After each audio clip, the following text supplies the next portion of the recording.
Super. It being 5:30 on March 24th, we'll begin the select board meeting for the town of Shelburne as posted properly. We have a very, very full schedule tonight. We have appointments from 5:35, about every 15 minutes to a half hour, right up until 7:30, and then a whole bunch of business to do after that. So we'll try to keep everybody on track. First item of business would be to accept the meeting minutes from March 10th. I have reviewed them, and then I reviewed your changes or your tweaks, Tricia, that came earlier today, and I'm fine with them. How about yourself? That's great. Thanks, Rick. And so I move to accept the modified or the adjusted minutes. And I will second that motion. And any further discussion? Hearing none, we will take a vote. Tricia? Aye. And I am a yes as well. So the motion passes 2-0.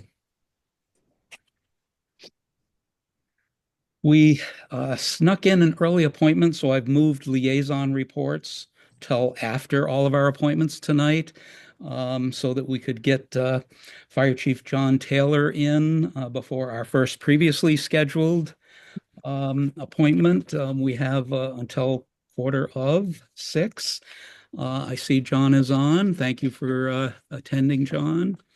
And we gave this a look at 2 weeks ago, and thought we should give you a minute to give us a quick overview, so that people listening were able to get a handle on what makes sense here. So the floor is yours, sir. Okay, good evening. Can you hear me okay? Absolutely. Yes. Yes. Outstanding. I think this is relatively straightforward. The bylaw proposal comes from the Commonwealth. It's just those three paragraphs concerning address assignments. And essentially the bottom line is it says that, if you want to have a street address in the town, the town needs to be the one to assign that. In other words, you can't self-assign your own numbers. There needs to be some process for that. And this just spells it out, puts it in a bylaw form so that it's clear for everybody. And that's really the nuts and bolts of it. There's a second, which is a sample regulation. I don't think that has to go before the town meeting. I think that's something that the select board would do, provided the town meeting elects to go ahead with the bylaw. And the bylaw, I think you mentioned in an earlier email, is as recommended by the Commonwealth. Correct. It's coming out of Mass GIS and Mass 911. Terrific. And you referenced also that you needed to connect with Karen in the assessor's office to confirm. I guess that had to do with the process. No, this is to maintaining the town's master address table. Are you still in a position of needing that, or? No, we chatted. We think we're on the same page. Essentially, the assessor's table of addresses is what they call the master address table. So we're in agreement on that, and the process is that the 911 coordinator is the one that kind of oversees the street numbering, passes that information on to the assessors. Specifically, the assistant assessor goes in and puts that data in the master address table, and that's what gets shared with the Commonwealth with Mass GIS, so that's sort of the flow of information. And then my understanding is like Mass GIS is the one that provides that data out to Google and Waze and all those other people that are out there that are pointing people in the right direction to find where they want to go. Great. So tonight, I think we're looking at perhaps taking a vote on adding this article, the section 1, 2, and 3, as a proposed town bylaw. And the secondary part would happen if this gets passed at town meeting. So any questions from Tricia? The only question I have, and thank you, John, for putting all this together. We're looking at the bylaw itself, and then also you would like to add the addressing regulation into just the standard operating procedures for the town. Did I understand that correctly? Correct, correct. The regulations kind of spells out who does what in what order. It's more detailed. Yep. Bylaw is very general, just saying it's okay to set forth that the town is the one that sets the addresses. Yep. That's perfect. I just wanted to make that clear. And I think this is great. I'm glad that you found this missing piece in all the procedures. So thank you. Andrew, any thoughts or questions? No, I'm sorry, I wasn't looking. Did no, you? I'm sorry. Okay, okay. Terrific. So do we have a motion to put this article on the town warrant for the upcoming annual town meeting? Sure. I will move that. We put it on the town warrant for those 3 articles. Second. It's been moved and seconded to put this article with 3 sections on the annual town meeting for address assignment. Any further discussion? Hearing none, we'll put the matter to a vote. Tricia? Aye. Andrew? Aye. And I am aye. Motion passes 3-0. Thank you, Chief Taylor, for coming in and making sure we had all of our questions answered before we moved on it, and we'll see how this goes. Should be pretty straightforward. Sounds great. Thanks for inviting me and helping this along. Thank you, John. All right, take care. Great. Okay, we have our first meeting or our first appointment tonight scheduled for 5:45 with Weston and Sampson regarding the MVP action grant. We are I saw somebody from Jenny. Yeah, hi Rick. It's Oh, Jenny there or you are. Janet Noonan. Janet. Nice Great. to meet you all. I'm a senior project manager and associate at Weston and Sampson, civil engineer with about 20 years of experience, and we're really here to be supporting the town with this great opportunity for funding. I did want to see if one of our colleagues is on. If Allison Gage is on yet. I'm not seeing her in the attendees. No, she's not.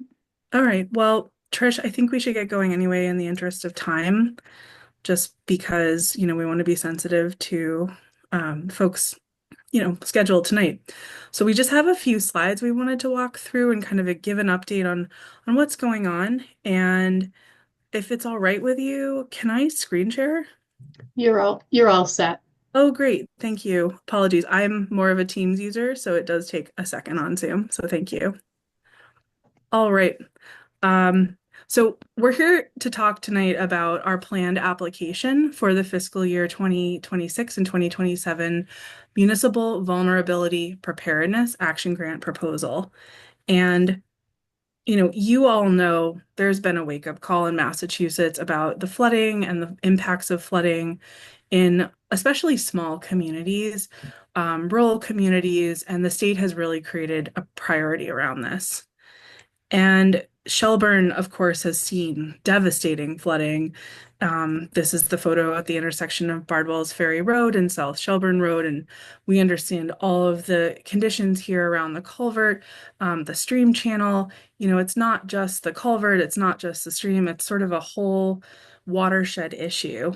And we're thinking about this holistically, and that has been a goal that working with Trish and others has been expressed about how do we mitigate this flooding now and into the future with potential worsened storms, more intense storms, or more periods of drought and then, storm events.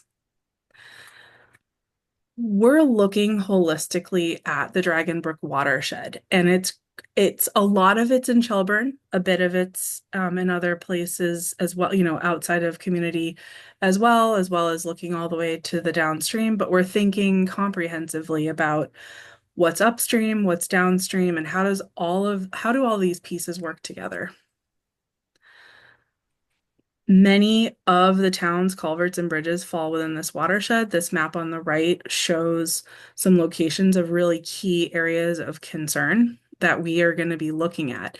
And we are, as part of this work, going to be going out and inventorying culverts and bridges, understanding how they perform now and under anticipated future climate conditions so that the town can prepare for investing in any needed improvements or changes. So our intent right now is to apply for a 2-year grant from the state. The great news is there's 0% match requirement. So the town does not have to provide any cash. The match will come in the form of, staff that are supporting, folks that are providing input. The money that's available this year is a bit less than last year. Last year it was about $52.2 million, and we're down to about $30 million for total pot. But the state did acknowledge, that rural and small communities should have an advantage in that they can't really compete against the communities that are bigger. So the state dedicated $8 million to rural communities. So you're in a place where you actually are competing with only like a third of the pot, if that makes sense. So I think it's a really favorable position for Shelburne to be.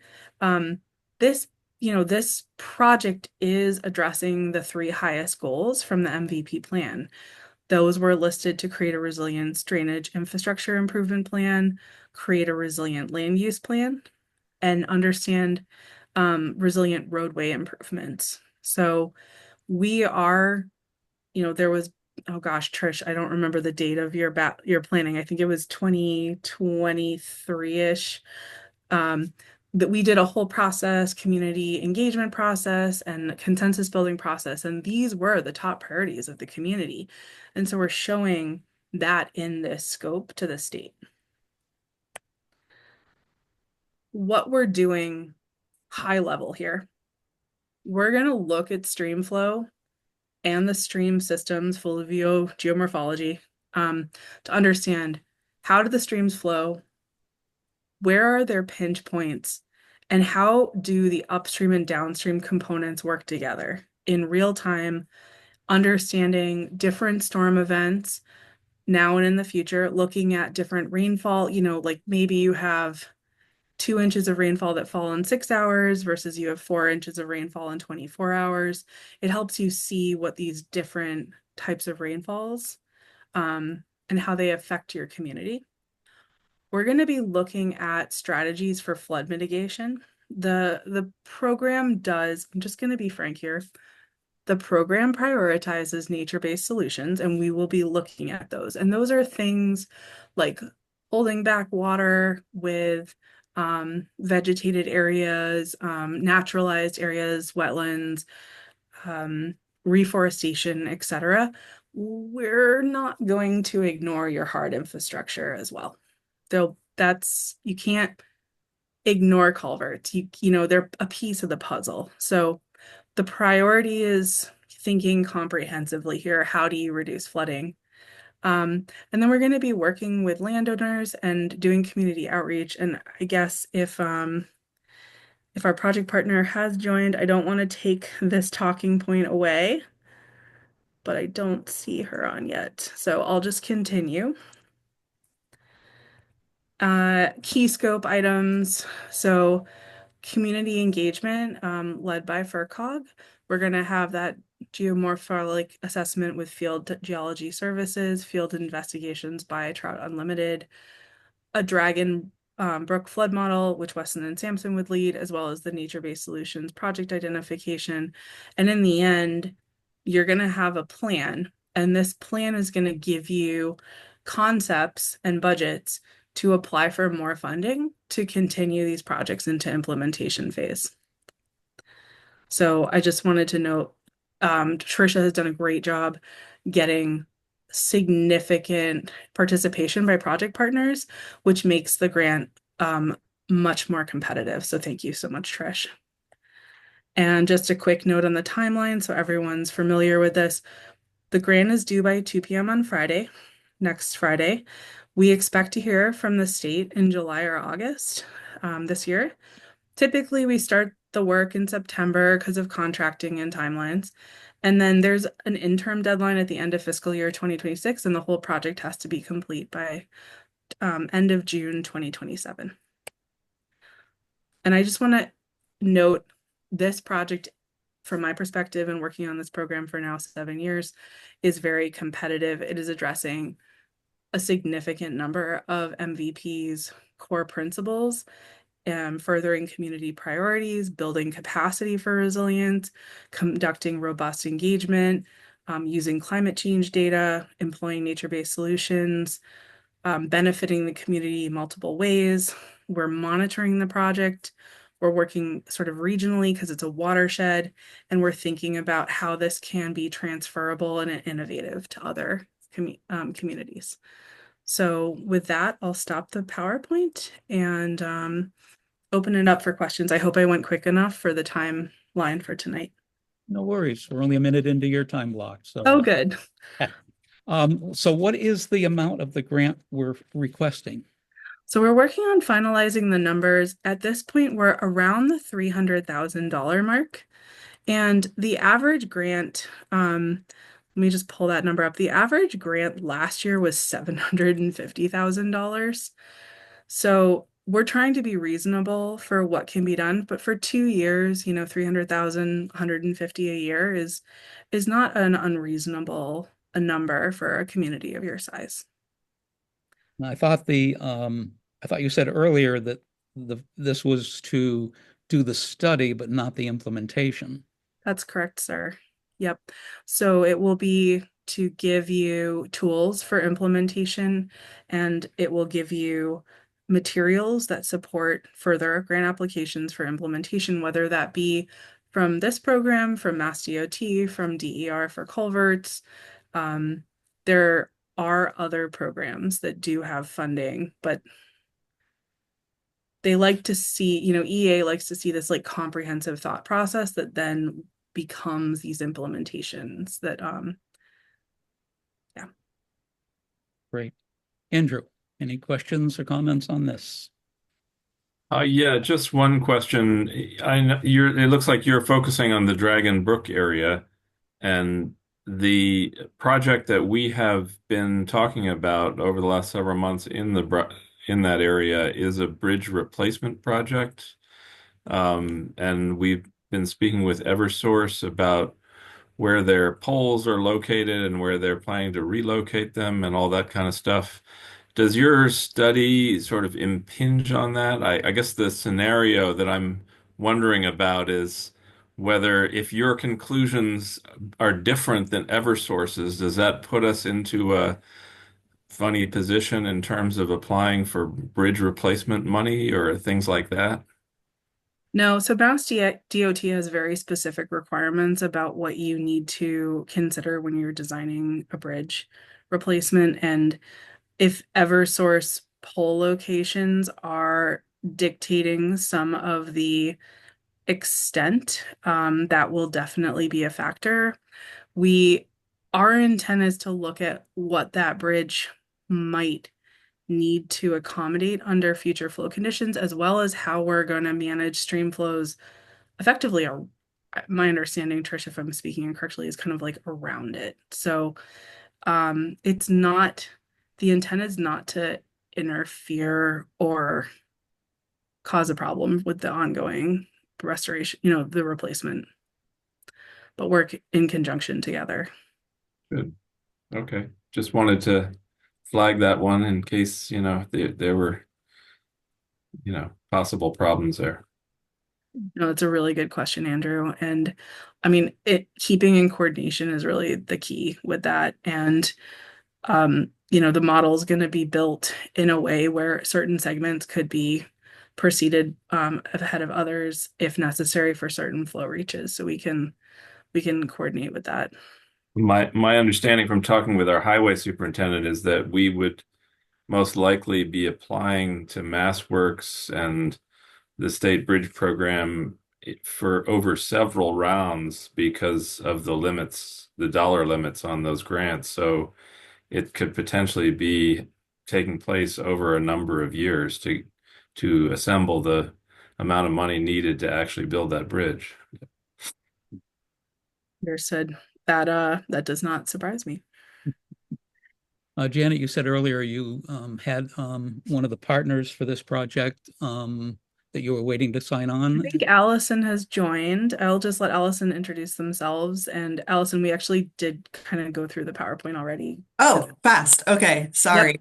No I problem. was here for the 5:45 and then was having trouble logging on. So I'm Allison Gage. I'm a planner at the FERCog. And I'm sure Janet mentioned that we'll be helping Trish out with the administration of the project if the grant's awarded, and then coordinating on the education and outreach. Okay. I don't have any further questions myself. We do have Actually, I do have one other question, which is actually to Tricia. I don't mean to put you on the spot, Tricia, but since you have been the leader of this project, is this a project that you're interested in carrying forward with if it's funded beyond June 30th? I will, be off the select board at that time. And if I am reappointed as MVP coordinator, then yeah, that would be my intention Okay, good. to be the Well, liaison to, keeping all the parts moving. But in terms of the administration and stuff, I think the FERCog's going to be handling all of that. And one thing that Jenny did kind of mention, but not fully, was we did receive letters of support fully already from Franklin Land Trust and the Deerfield River Watershed Association, and basically from a few other groups, but I haven't gotten their official letters yet, so it's not official. Trisha's done an outstanding job in getting project you. partners and support more than many other applications that I am working on currently. I really want to reiterate that I do think Shelburne has a very strong project here, and I'm hopeful that we get favorable funding. I think it will give the community some really great tools to move forward with some really big concerns that you have, and think about, your long-term plan for climate resilience. So Thank you. the project, basically two parts. This is to apply for the grant. And I understand that that application has to be in by April 7th, which is prior to our next meeting. Sorry, Rick, excuse me, sir. April 4th at 2 p.m. I don't normally make mistakes like that. I apologize. I don't mean to correct you in a public. No, I'm glad. Yes, I perhaps wrote it down wrong, or I read it wrong somewhere. In any event, it'll happen prior to our next meeting, and maybe that's the 7th. yes. It is. I had a brain cramp. Prior to our next meeting on April 7th, it's due. So, okay, great. So we need to decide this evening whether we move forward, and we need to decide under whose signature to place this application. So I have not seen it. I don't think Andrew has seen it. You've given a good outline on it. Due to circumstances of Tricia being on the board currently, she cannot be the applicant and sign the document. So it would be up to Andrew and I to make a decision this evening of are we going to support the submission of this application, and under whose name? Do we have me sign it as chair? Do we ask Terry to sign it? Andrew, your thoughts? I think you would sign it as chair, Rick. Okay, I'm game for that. I'm sorry. I'm in support of the application. I was pleased to hear that Tricia is planning to maintain her position as MVP coordinator. I think having a knowledgeable Shelburne representative on the project is essential, and Tricia is that person, so I'm glad she's wanting to continue in that role. Here, I agree completely. So, Do we have a motion to consider? So moved. The motion has been moved. I will second it. It has been moved and seconded. Is there further discussion? Rick, I don't know, just to say that I would move that we authorize Tricia and the FERCog and Weston and Sampson to go ahead and submit this MVP planning grant application on behalf of Shelburne. Tricia cannot do that. The Oh, Weston and Sampson can. oh, okay. I strike the Tricia part then. Yes. Okay, great. So, it will go out under my signature. So, Yeah. let's put the matter to a vote. Andrew? Aye. And I am aye. And Tricia, you abstain. Abstain. Yes, sorry, I was too slow on the audio. All right. So the motion passes 2-0, one abstention. So Janet, you and Allison and whomever can work together on this project, get this prepared and put it before me, and I'll get it signed in advance of the April 4th, was it? April 4th, 2 p.m. Rick, it's an online format these days. So what we'll do is coordinate with you to get you to do the final signature to the online form. Perfect. And then it will go in. So that'll be mid next week. I'll be here. Unfortunately, no longer a paper form or even a PDF, just an online form. So Very good. Not a problem. you. I'm sure you have my contact information. I do. Thank you. Okay. Thank Appreciate you. everyone's time tonight. Appreciate the report. Thank you, Jenny. Thanks, Allison. Okay. Third appointment this evening. Mohawk Trail Regional School District budget presentation is scheduled for 6. We're 3 minutes early. Is everyone here from the Mohawk Trail Regional School District for the presentation? And would you like to begin a bit early? Our finance committee is on as well. Cheryl? Yes, that sounds great. Thank you. Works for me. And I think Jason has entered, so. I had to do it on my phone. I couldn't get my computer to load it. But, all right, I'm on my phone. All right. Cheryl, you may go. Great, thank you. I think I will share my screen if that's okay with everybody. Oh, I can send a request. No, got it. Okay, thank you.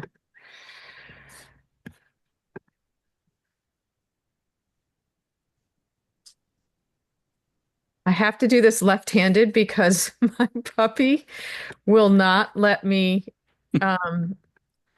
be on my phone. You know, I can't even. While I get this started, I did want to say thank you. We had some excellent representation today at the budget hearing. Martha Thurber, the chair, Will Cosby, Larry Langford.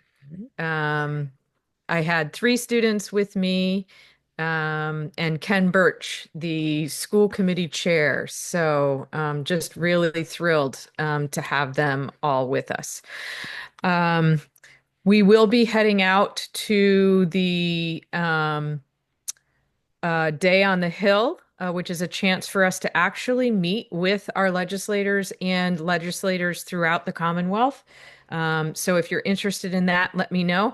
And I'm sporting my very trendy rural shirt. I don't know if you can see it, but it basically says there's 38,011 rural amazing students learn and grow in Massachusetts rural schools. So, and on the back, like a concert, it lists all of the 67 rural districts, if you can believe it or not. There are many of us, even though we don't have a lot of numbers. So, with that said, can you all see my screen? Indeed. Great. Okay. We're going to go through this kind of quickly. I feel a little bit like we're preaching to the choir here. Many of you know so much about the budget for Mohawk Trail and the budget process. But I did want to go over what our goals of the budget are this year. We are still using our strategic plan. So the goals 1 and 2 build programming aligned to the strategic plan, and the strategic use of one-time revenues is ongoing. And then sustainability, which is the third column, is really something that we've been focused on. And we have been out in the community and at finance and select board meetings, really talking to the community about and getting feedback on what sustainability is. And as you know, the 5 models that we have been analyzing with Berk 12, our partners. I am going to go by this. This presentation is on our website if anyone wants more information about, sorry, the puppy's been inside all day. It's very rambunctious right now. Let's So see. yeah, this Oh is yeah, I'm gonna kick it over to Bill right here, so he can go over where funding comes from and get into the details of the budget. Hi, everyone. So I think you have this slide presentation in the packet that Willow sent, with all the information. So like Cheryl said, we're not going to take up all your time by going slide by slide, but we're going to hit the highlights here and then answer any of your questions. And then certainly afterwards, if you have other things, you can email us and we'll go through it in detail or whatever you need. So this is an interesting slide because this shows where our funding comes from. And, we really wanted to show that the bulk of our funding comes from our towns. That's the red. The darker blue is the state funding, and then and then the other quarter there is the funds that we have, from revolving and other funds, Medicaid reimbursement, interest income, tuition revenue, and E&D funding make up that other section. So just a way of showing you, where the funding's coming from and what that looks like. Cheryl, if you want to go to slide 8. You're gonna have to tell me to stop because I don't. Stop. There it is. There you go. That's fine. Bill, let me interrupt you real quick. Mhm. You don't have to hurry. We allowed a half hour, so you've got till 6:30. So don't feel like you rushed. But we want to have enough time for your questions and to get into what you're looking for. Yep. So thank you though. This gives the overview, the budget overview of the FY26 budget. We always show our budget 2 ways. We show our budget with the all funds number, which is that 27,222,601. And what that represents is all funds being spent. So that's everything we're using, grants, revolving, any of the funds that are being spent. Off of that, we take our offsets for the grants and revolving, which is the 5 million, and then we come up with the 22,213,288, which represents the local fund budget. That's what would be assessed to the towns. Off of that, we take off all of the revenue from the state, the Chapter 70 funding, the charter school reimbursement, transportation revenue, tuition, in interest, and that comes off of there as the revenues, which leaves us this year with a $14,391,898 assessment to the towns. And Cheryl, if you go to the next slide, I think. So this just breaks it down a little bit, right? A little bit more for you. Same information, but gives you the nuts and bolts of it. The all funds budget, which is that $27 million number, is approximately $1 million more than last year, or a 4.1% increase over FY25. The local budget, which is that number minus the, take off the revolving and offsets, that comes down to the 22,213,288, and that is approximately $773,000 more than last year, or a 3.61% increase. Once we, so this is a 3-part really budget when we put it together. We start with the all funds, then we try to get that local number down to somewhere around 3.5%. Then when we apply the revenues and we get to the actual assessment to the towns, which is that 14,391,898, that represents a 2.89% increase over FY25. And we worked really hard to get there. We'll tell you a little bit more about that in the next slide, Cheryl. So when we opened the budget book this year, just opening the budget book with the contractual increases in salaries and benefits and transportation, insurance, and tuition costs, we were at $1.8 million more than we were last year. That was no additional services. That was just what we had last year with all of the contractual and increases to the budget. Was about $112,000 increase to the cost of transportation, about a $700,000 increase in all of the salaries, 397,000 in health insurance. I don't know about, Shelburne, but our insurance went up 10% this year, our health insurance, and so that was a heavy hit. That's about the most we've seen in a couple years. 15,000 for Franklin County retirement benefits, 45,000 in liability and workman's comp insurance. Our liability insurance went up a lot this year. Again, second year in a row. And, we have a great agent and they shop around, they try to get us the best numbers they can. But, with everything happening with the insurance, that did increase about 45,000. And then our special education expenses, which mainly is, the number of students requiring services, special education, staffing shortages, out-of-district placements, and transportation. Transportation is one of our highest costs for special education right now, and we're having a hard time finding transportation. We had a student that started in a placement probably a month and a half ago, and it took us about a month to find a company that could do the transportation for us. And it's mostly because of where we're located. A lot of these companies are in Central Mass and they're out in Eastern Mass. And a lot of the schools are further away, and it's hard to get companies to come out here. So that was about a $578,000 increase to the special education expenses. Cheryl, if you go to the next slide, please. So to that, we made about $850,000 worth of reductions off of those increases, to the budget itself so that we could absorb those increases. We don't have any choice. We have to absorb those increases.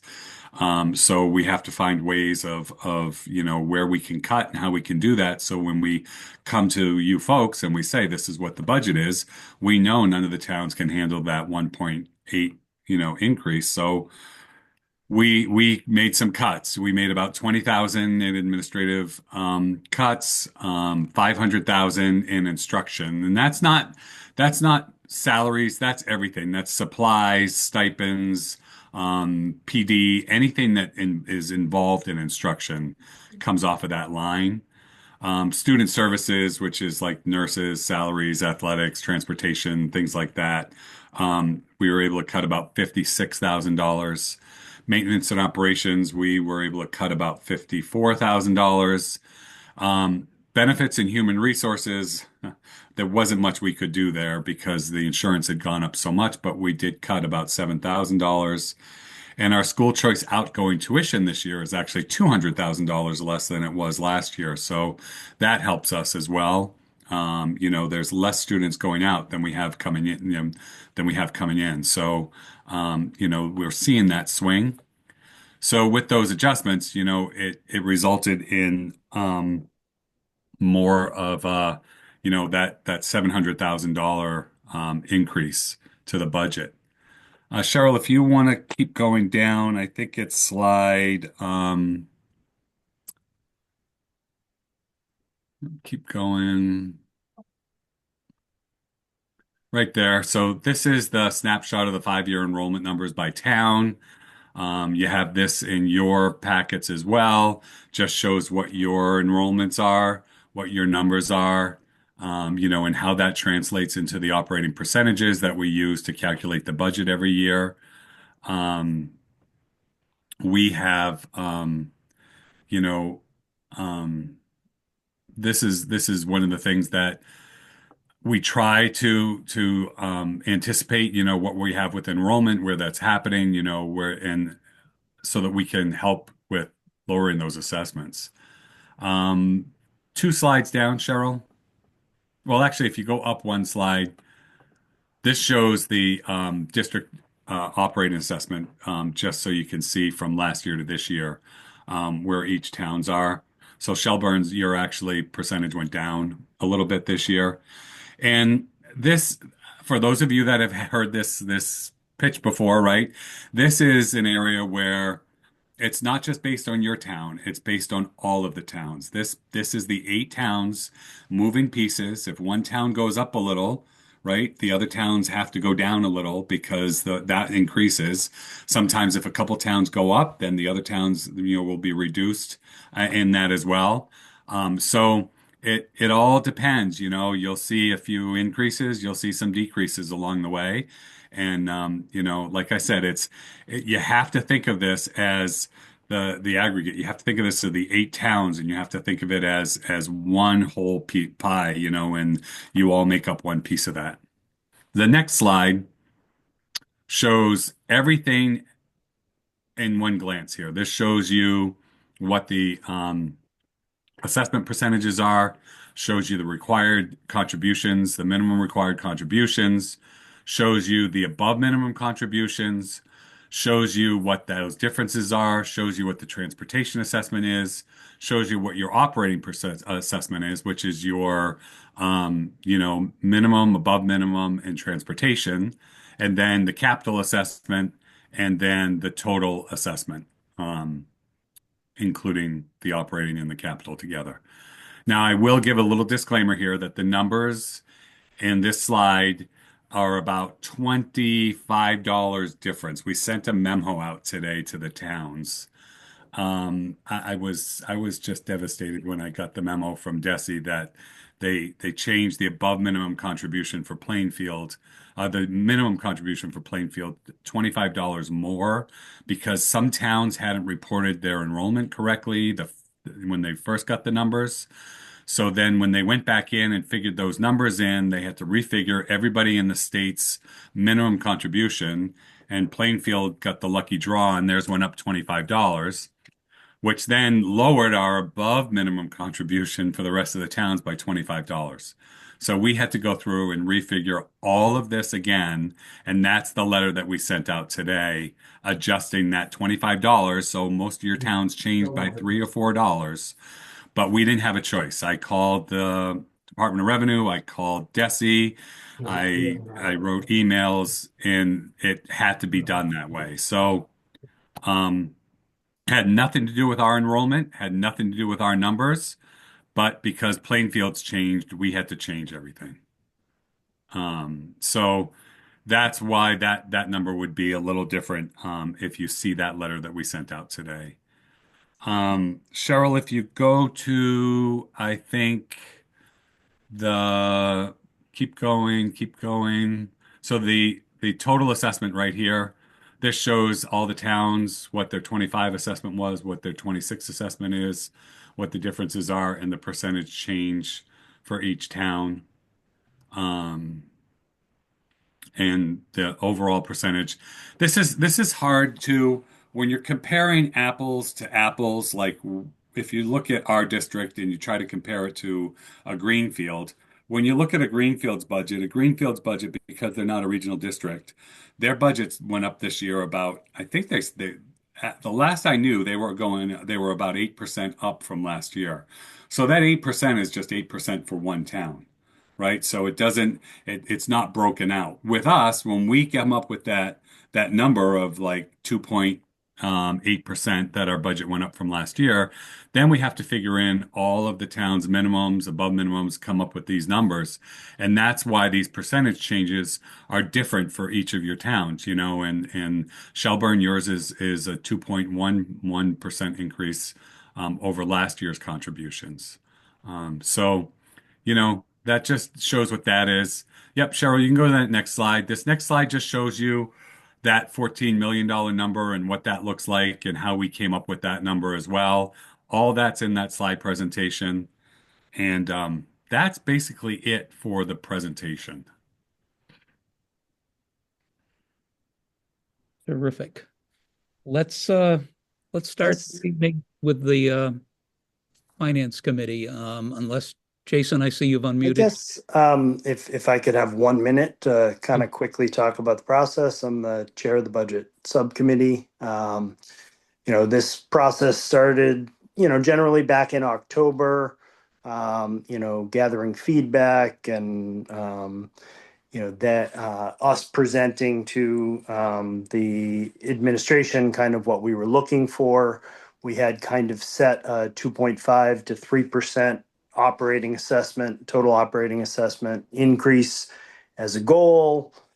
Things kick off and we're somewhere in the 10, then 6, and, eventually at the 2.89, kind of right in our range. So pretty happy with that. We have, almost weekly meetings starting in November. Generally we have pretty good representation from the towns. Over the past couple of years, we've had 5 to 6 towns regularly come to our subcommittee meetings.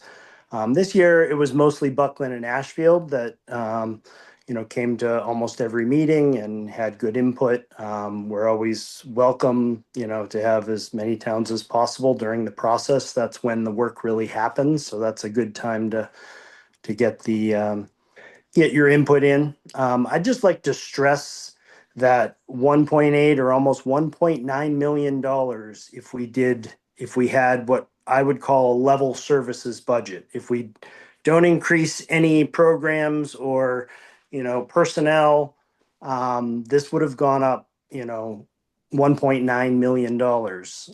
And, over the work, in November, December, January, February, they were able to whittle that down despite other hiccups coming along the way. All of a sudden, the student moves in, an extra $250,000 out of district placement that we have to absorb. So I'd like to say I'm pretty impressed that we ended up where we ended up. I didn't think this was going to be a year that, I would be happily supporting the budget. I was expecting a much higher increase, and they did some pretty hard work, and I'm very impressed with, where we ended up. I don't know if Willow had anything quick you want to say. I know we get to questions, but Yeah, I don't have much more. I mean, I think that Bill and Cheryl sort of touched on it. I just wanted to say very quickly that obviously alongside all of this work is all the sustainability work that's happening as well, sort of in tandem. So we're looking obviously at this coming year. And then along with that, we're looking sort of down the road, but that stuff takes more time. And so I just want to acknowledge that there's so much other work that's happening as well. And I'm the chair of the communication subcommittee, and I'm seeing it firsthand happen and been attending community meetings. So I just want to say that there's really great budget work happening and really great sustainability work that's happening alongside it. So we're sort of in these two moments at the same time. But I would love to hear questions and any thoughts and feedback. Okay, as I said, let's begin questions with the Finance Committee. I know several of the members have dug into it in advance and placed some questions that I think you folks have already answered by email, but let's hear from the Finance Committee. Any questions to whom you'd like to address? Just speak up. no, we're good. You're good. Well, that's a shock. All right. Andrew.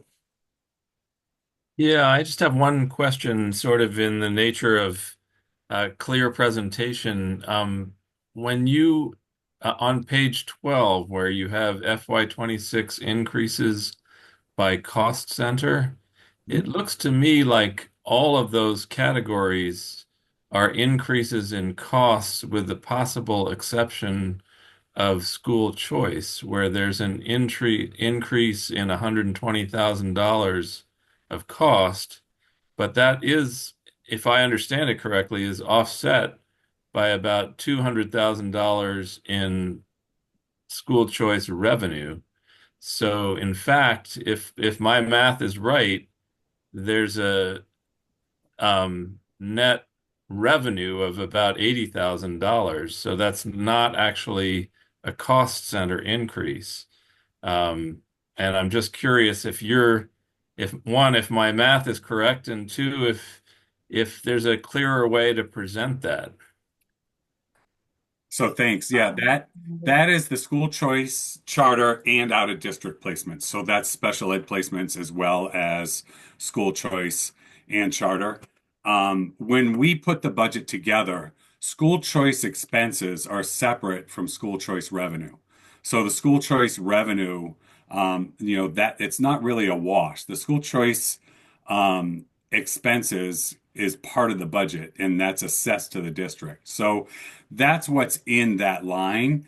But the bulk of that line is our out of district placements for special education and our charter school students as well. And even though there is some revenue to offset that, that would be like saying for transportation, um, there's transportation revenue coming in as well.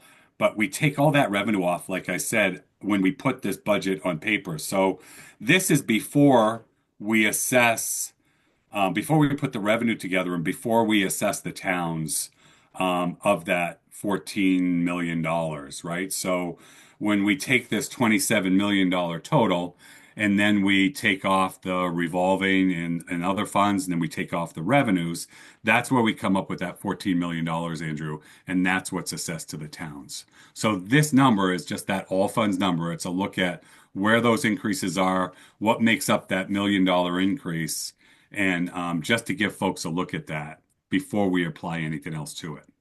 Okay. Tricia, any questions or comments? Yes, thank you. So if you go back to the reduction slide, which is, I believe, slide 11, you had talked about $500,000 of reductions in teacher salaries, stipends, and supplies, but it was a little bit unclear because when you explained it, you said it wasn't really instruction cuts, it was just supplies and other things. Could you explain that a little bit more? I'm just curious, are Yep. there teacher salaries included or not? So if when you open that slide up yourself, you can click on the bottom link, and there's a link to the total reductions that make up that line for all of those figures there.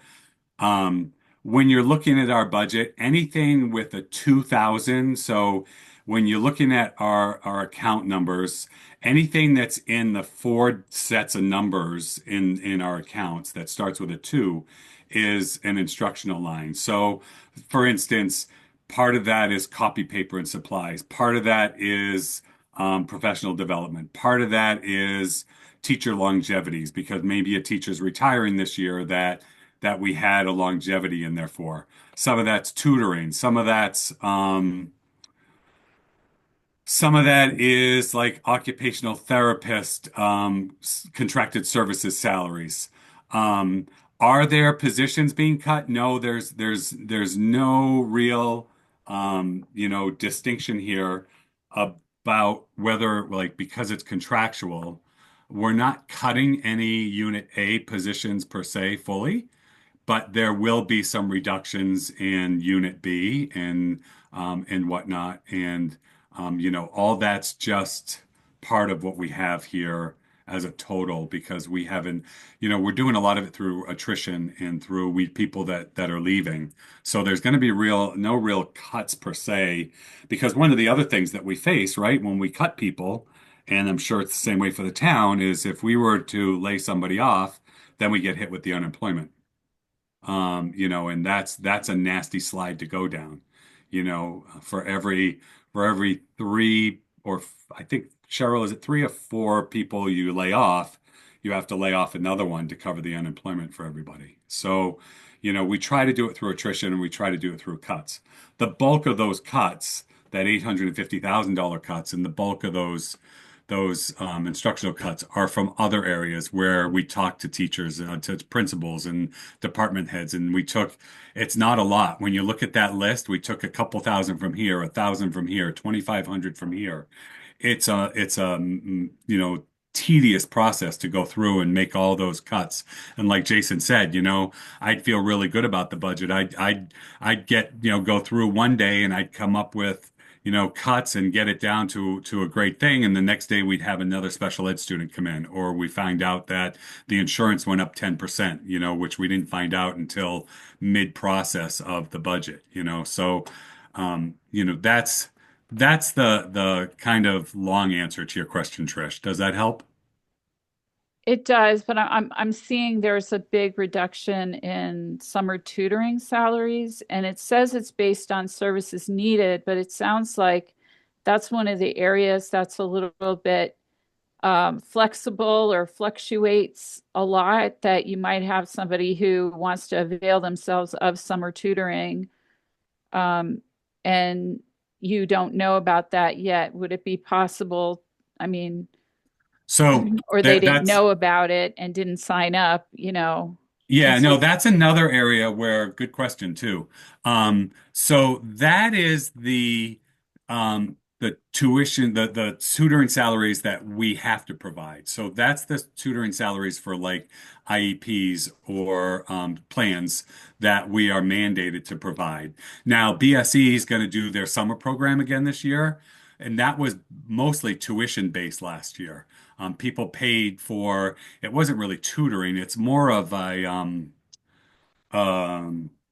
like a camp, I guess. Cheryl, what word am I looking for? Intervention.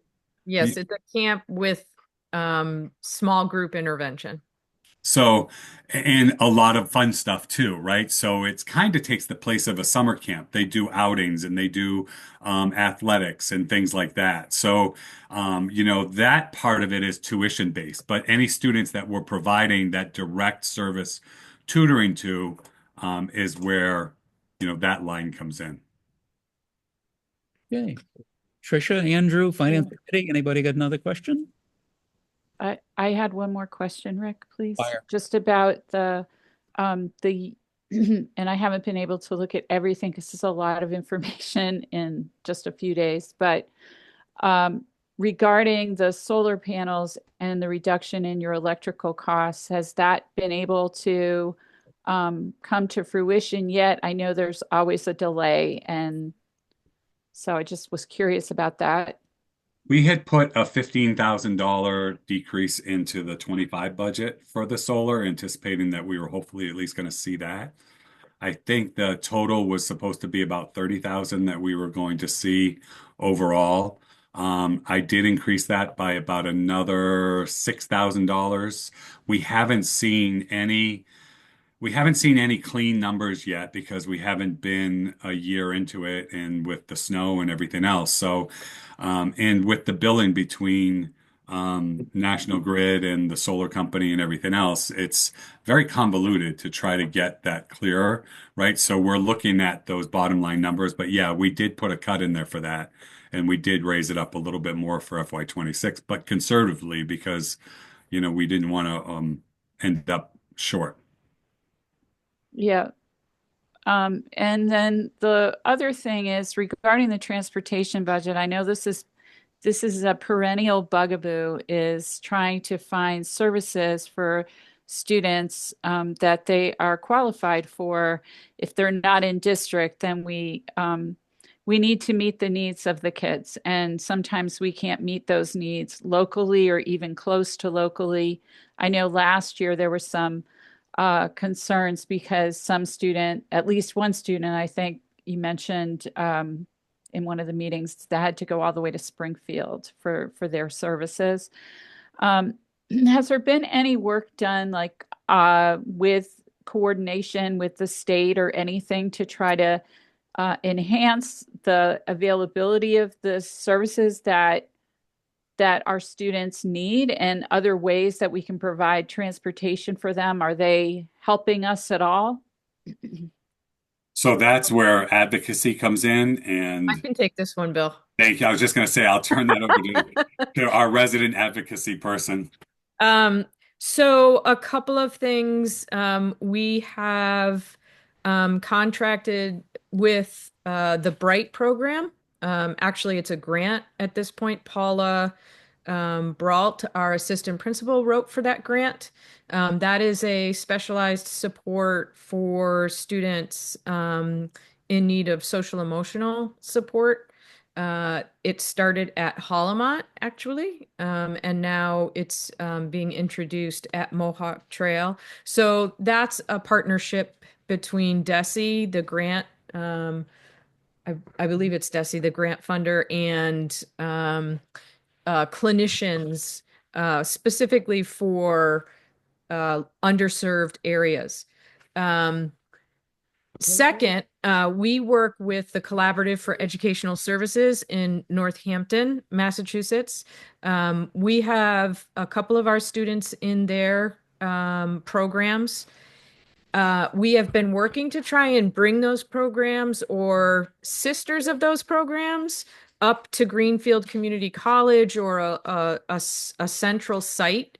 The problem right now is that those programs are not revenue generating for CES, and the federal reduction and state constraints on funding for education have put sort of a damper on expanding any services through CES. So we've been trying, but the most recent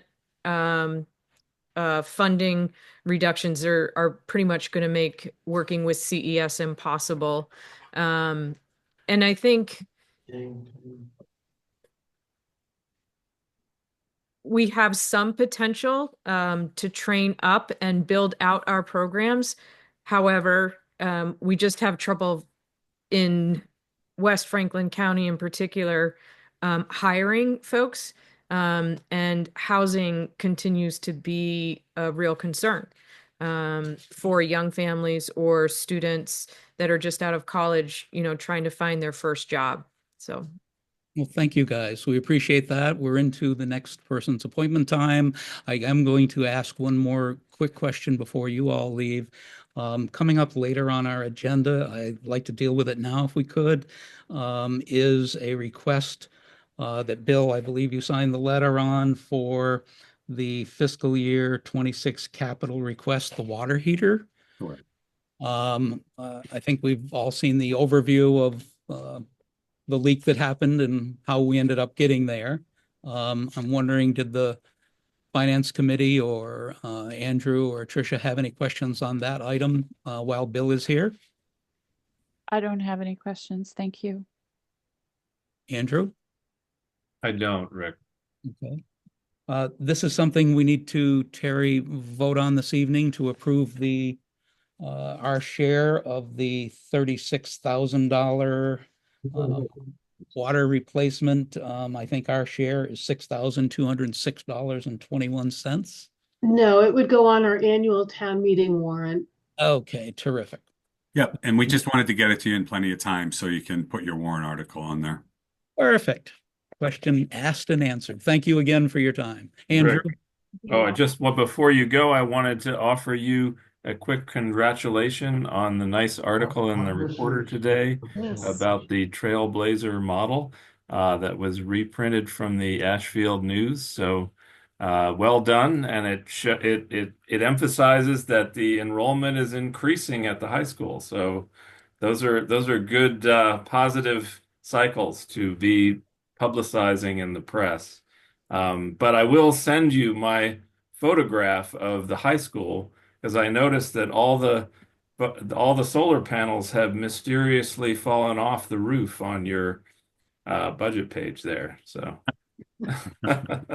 So thank you, Andrew. And if you guys have any questions after you go through this, right, digging into it, just email me. Hey, Jason, Willow, Cheryl, Bill, thank you so much. Thanks, Thank you, folks. everybody. Have a great Thanks so night. much. You too. All right. I see Jeff Johnston, our highway superintendent, is on. We're a few minutes late to get to you. Sorry about the delay, but not a problem, I trust. No, sir. Terrific. Jeff. We're going to have your presentation of your budget request. And I must say, I've never seen one quite so thick. So have at it. What would you like to tell us that you think you'd like to touch on highlights? We have until 7 o'clock. I guess probably the newest items on that. Looking past the increases, at the Well, bottom line. let's The take a bot, quick look at the first one, the maintenance, yep. highway maintenance budget. So I increased that. You have 14 vehicles, or there's 14 fleet vehicles. If you averaged out the last year's fiscal amount, it was 40,000. It's roughly $3,000 per vehicle, that you would use it for. And in one instance, we used just under $12,000 on one vehicle, which is the 2017 1 ton. So that depleted that line item pretty quick. And then there was another part that we had to replace on the grader that was $6,000. So we've been working with a limited budget since August. And if for some reason the capital requests don't go through at town meeting, we're still stuck with them same 14 vehicles, which most of them, only 2 of them, I think, are under warranty. The rest of them, all maintenance costs are up to the town. So the increase in that line item was all due to that and the possibility. I'll just mention the numbers, Jeff, for those listening. Last 2025 fiscal was 40,000 request. It's 65,000 this year, correct? Correct. Super. Continue, sir. So another big item was the road gravel. Last year it was a $7,000 line item. I think we can work with this, but I asked for 60 because we ran into an instance where material was taken from one spot in town and relocated to another spot in town that carried invasive plants. And in the long run, it's costing the town extra money to deal with them invasives that were in that spoil material. Looking forward, we have eyes on us now. And we're not going to be able to do that. So we're going to have to bring in cleaner material from vendors, which is going to cost more, on top of the necessary road gravel and crushed stone that we normally purchase. So again, I'll just quote the numbers. The 2025 fiscal request bottom line for highway maintenance was 411,778, and your new request for fiscal 26 is $531,580. I think there was a question, Rick. I'm sorry. Andrew, From was that Andrew or Tricia? No, it was from someone from finance. Finance. They've muted. Finance, do you have a question? Hold on. Sorry, we didn't realize we were muted. Just a quick question on the road gravel. Are we planning any big road? What are we planning that would require 60? Because in my mind, I'm mentally counting the number of gravel roads in the town of Shelburne, which we don't have tons of them. So that's a lot of gravel. We have, the town of Shelburne has 7 miles of gravel road. Aggregate prices on the average are going to go up 11% from what they were last year. From what I'm hearing from the vendors. It hasn't even gone out to bid yet, though, has it? No, so it's hard to even say. That's a projected increase is 11%. But the line item also will be able to purchase crushed stone, riprap, and all that other type of material. But I can also say that in years past, we were a vendor to the town selling those very products. Town never bought anywhere near 60,000 in gravel or even riprap or even stone. You know what I'm saying? No, I agree with you. I'm thinking it's kind of excessive. That's all. Unless you've got road projects planned, That's what I'm asking. Well, no, I said, I think we can actually drop that line item. My Okay. original was 60, and I think we can work it down. Okay. Yeah.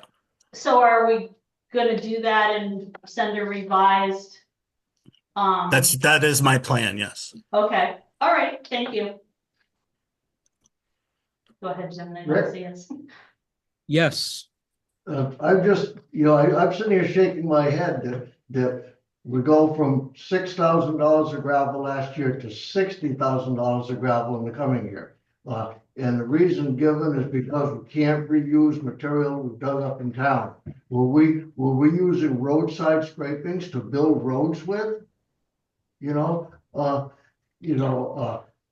don't, any work that I've seen, the roads have been built with gravel. They haven't been, but roadside scrapings get disposed of. That's why I'm confused why we're going from 6,000 to 60,000 in 1 year. It's a huge change here, and I just can't understand it. Well, each year you lose a minimum of 1 inch of gravel just from dust.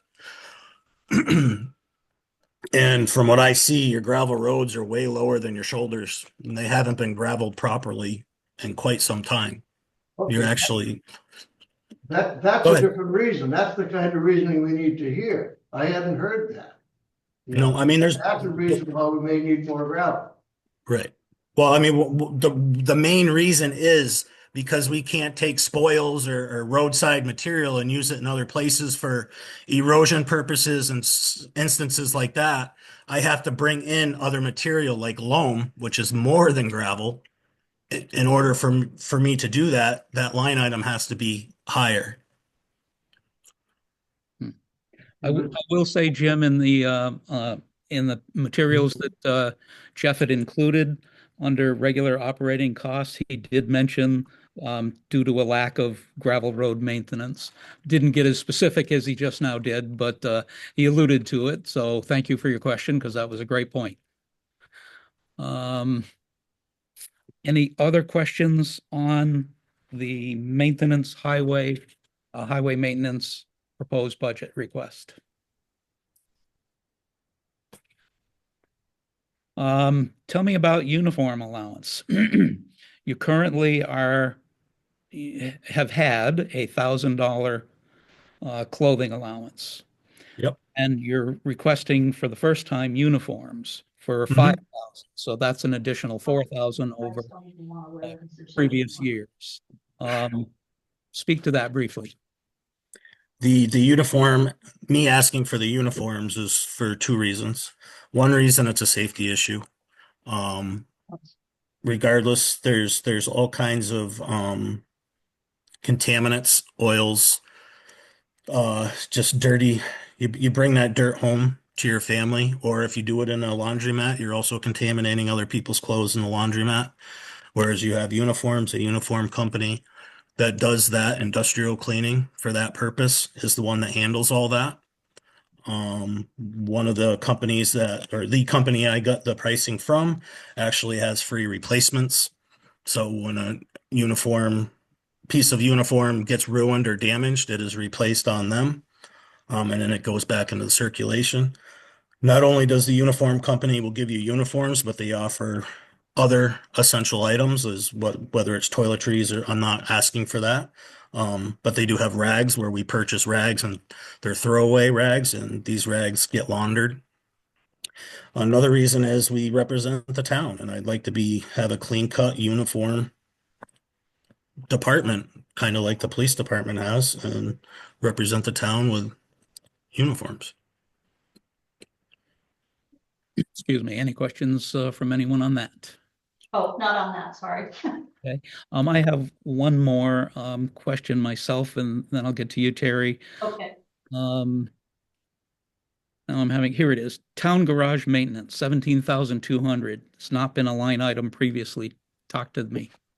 So the town garage maintenance line item, I got to find it on my little bullet point sheet here. I combined some items such as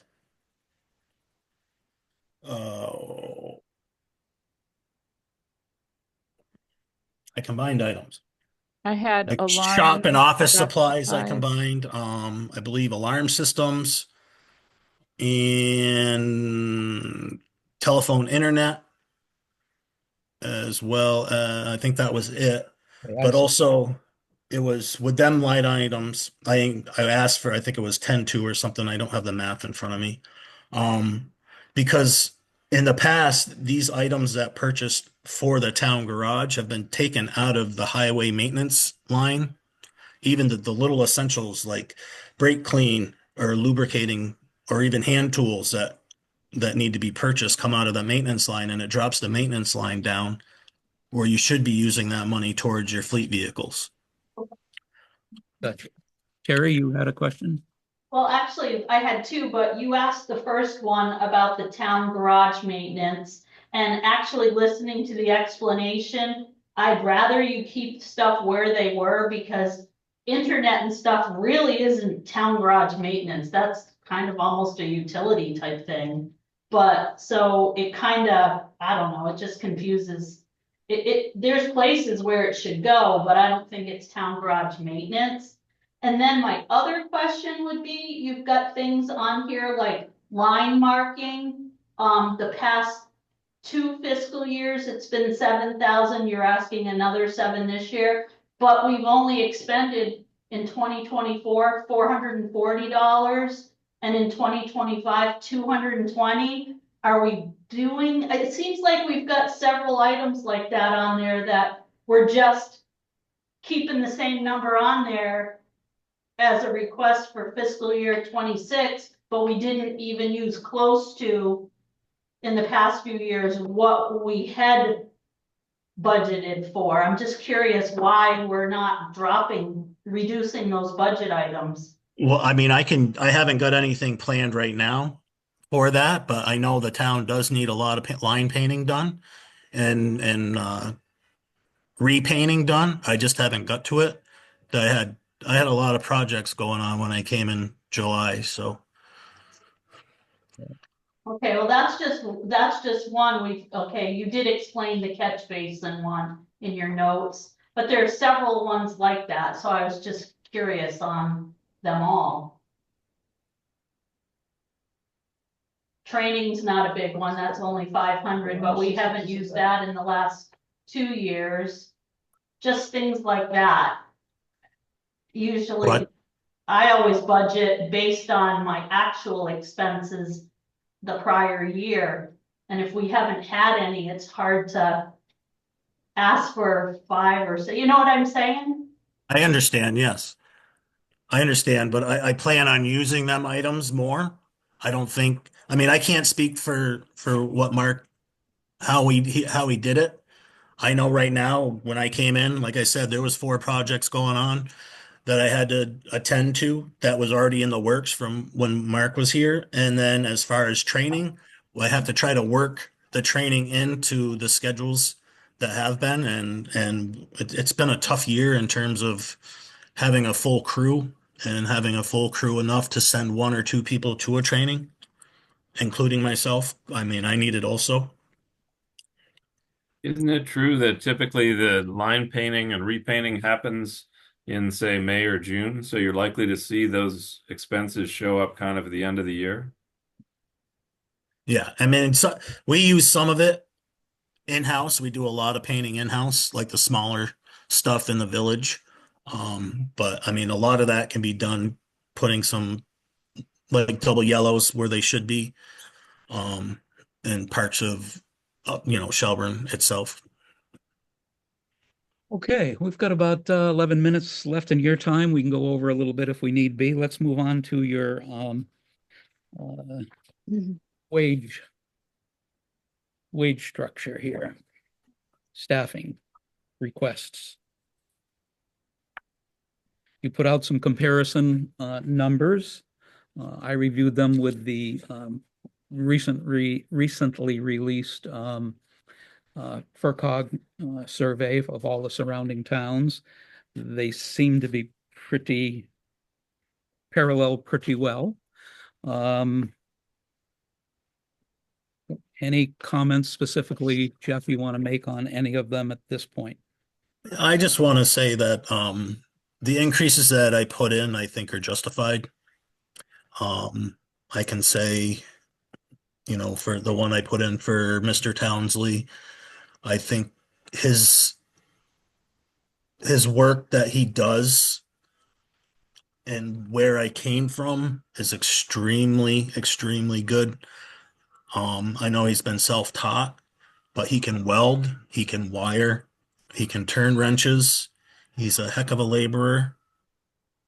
His punctuality's good, and I mean he really knows his stuff. And I think he hit the raise I put in for him is a average of what someone in that same position would be making. It's not top, it's not bottom, it's the average of what the FERCog put out. As far as Mr. Hoare, um, I didn't know what to expect when I came here. And, there was two new people here. Todd Senecal was one of them and myself. And Steve really, he really took us under and, this is how we did this. This is how we do this. He showed us parts of town. He's like, this is why this is here. Um, and he was very cordial. He was very polite, professional. He's very honest, and he has a lot of years of service that I also think is justifiable in what I put in for him. I think you referred to him as not being interested in having the title of foreman. No, he doesn't want the title, but I said, I understand you don't want the title, but you took it upon yourself to really take on the duties of one. What's the problem with just having a title? And he just said, I don't want a title like that. I said, okay. And the number you came up with again is an average of such foreman position. Yep, I see them in the report. Any questions from Tricia or Andrew before we go to Finance Committee? I think Jeff has made good recommendations there, and I think those are both highly skilled and valuable employees, and I support those increases. Yeah, I think, Jeff, one thing that has really stood out to me is that you're really looking out for your crew. And I appreciate that as, former manager of really trying to keep your team happy and doing what you can for them. So I applaud that work that you're doing with them. Finance Committee, anything on wages and salary proposal? Just one quick question. So, I mean, Steve doesn't want the title of foreman, but basically his job is a foreman. So when you average that salary with FERCog, that's where it falls in, right? So Yeah. basically he's doing the job, he just doesn't want the title. Yes, sir. Okay. Anything else? Great. Let's move on to the capital requests. First one being $326,000 for a 25 Western Star. Yes, that is a truck that was actually spec'd out last year. When I don't know, but it was spec'd out for the town of Shelburne in hopes of getting it last fiscal year or this current fiscal year. In theory, that truck is still ours if we want it. If it goes through and gets passed, it will be ours with the same price tag. This truck is going to essentially replace truck number 6, which is a 2015 International. That truck will then go into the backup slot, and truck number 5, which is a 2001 International, will go out to auction to get rid of it. That price was February 2024. But as you said, you believe it to be the same currently. Yep. Last time I spoke to the sales representative. So again, page and page and page. The cover shows the truck and a flatbed. I assume there's more to it. Is there a second part that's tied to this? There was two different, well, no, I think that was everything. I think in that packet, it was all in one, all inclusive. I think the body build and all that was included in that packet. Because that truck currently is actually in Connecticut. Cabin chassis is in Connecticut at the builders. And the builders is equipment specialists. Gotcha. Any questions, Finance Committee? Yes, I have one. So just a quick question. So you answered one of them. So this price they're honoring because the quote is a year old. So that's they're gonna honor that price. Yep. Okay, so just a question. I couldn't find anywhere in there. Is that a single axle dump truck? Or is it a Yep. 10-wheel? It's a single axle? Single axle. Did we get any other quotes besides this one? Because we bought triaxles that didn't cost that. So I'm just kind of thinking it's a lot of money. And then my second question on that is, towards the back of this packet, it's got from equipment specialist. There's a quote for the body of 132,389. Is that included in the 626? That's included in the Okay, 326. okay. Yeah. Yep. Okay, because it didn't say that, so I didn't know if it was an addition to. And projected, to be honest, projected cost for that same truck now is over $4. And Believe it or not. have we gotten more than this one quote though? I haven't. No, I have not. It might be a good thing to do before we consider spending that kind of money. Maybe this is right, but it could be, it just seems high. I mean, I can, yeah. I don't know how fast I'll be able to get the numbers, but.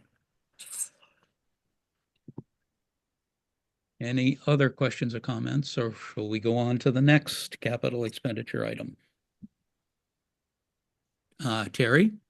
Jeff, would this truck purchase be subject to bidding, or is this vendor an approved vendor that the highway department can just purchase from without going out to bid?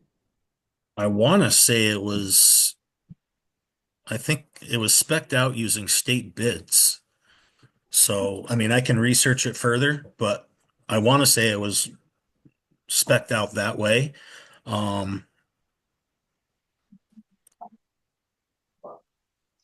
Jeff, before you go further in the bid soliciting process, you might want to, if Mark is willing to share his knowledge with you, just to find out whether he obtained other bids in the process of getting to this one. I don't know if that was true or not.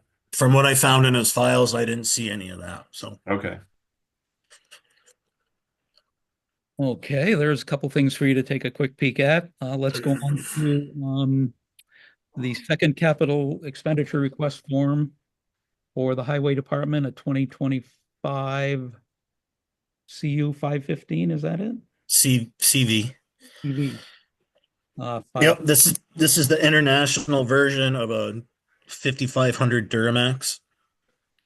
And the reason for this is we have a 1-ton 3500 Chevy Duramax that has been a lot of problems, not just for me, but I guess since it's been bought, it's got 54,000 miles on it. The entire fuel system had to be replaced, which was part of that $12,000 that went into it this year.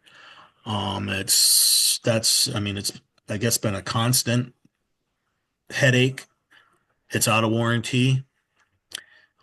It's got a flatbed dump body on it. Personally, that truck is more like a landscaper's truck, not a highway department type vehicle. I think it's underbuilt. It's a 14,500 pound GVW vehicle as opposed to the one I'm asking for is a 23.5 with a stainless steel dump body. The current one we uses a drop-in sander. The one I'm asking for is going to have an all-season body with a built-in sander spreader, like a real dump truck. The cabin chassis for that is, I believe, 88,000 and change. and equipment specialist quoted on the stainless steel body and setup with a Western V plow. I think it was 107 and change. I did try to get quotes from Ford, and I tried to get quotes from Dodge, and I never got a return phone call or email.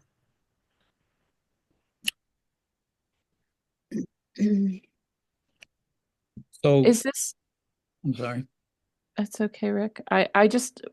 Is it the 88,000 plus the 107? That's what I Yeah. was going to ask. Yep. Oh. Great It minds. brings it to 196.38. And you quote Chapter 90 funds. We're fortunate enough this year that Chapter 90 funds were doubled. So I thought maybe we could use 150,000 of Chapter 90 and then the remaining of stabilization to pay for it. It's been proposed to be doubled. It hasn't been doubled yet, correct? Oh, it's doubled. It's already been passed? Yep. We got the letter. I got the letter. Okay. So I think we're getting 389,000 in Chapter 90 as opposed to just a little over 200. Okay. Finance Committee, any questions on this one? We have one more to go. Oops, two more to go. Just a question again, does this 107 include the body, or is it just the? That's the 107 is the body and plows, and the 88 is the cabin chassis. Perfect. That was my question. Thank you. And you did say you did try to get quotes. Nobody got back to you. Correct. I almost think we need to make that a policy. This is a lot of money to just go on one quote. I don't know. You know, your procurement law says you did get three, but like the other one, well, I think it said it was some MHQ, that is a state bid. Right. If it's a state bid, you don't need to go out, they've already done the bidding for you. Right. And I know we're part of one. It starts with an S, and I really wish I could remember what the name of it is. Procurements require 3 bids. Yeah. Where did the bid for this one come from? This one is from says international in the corner. Yeah, see, that's not a state bid. That's how you'd have to go out and get 3 bids for that truck. No, anything actually, it would, because it's over 50, would actually have to go out to bid. But I think it's under that state contract. It's Allegiance truck. Sorry, I couldn't see it at first. Okay, Out of West Springfield. that may be a state bid truck then. Super.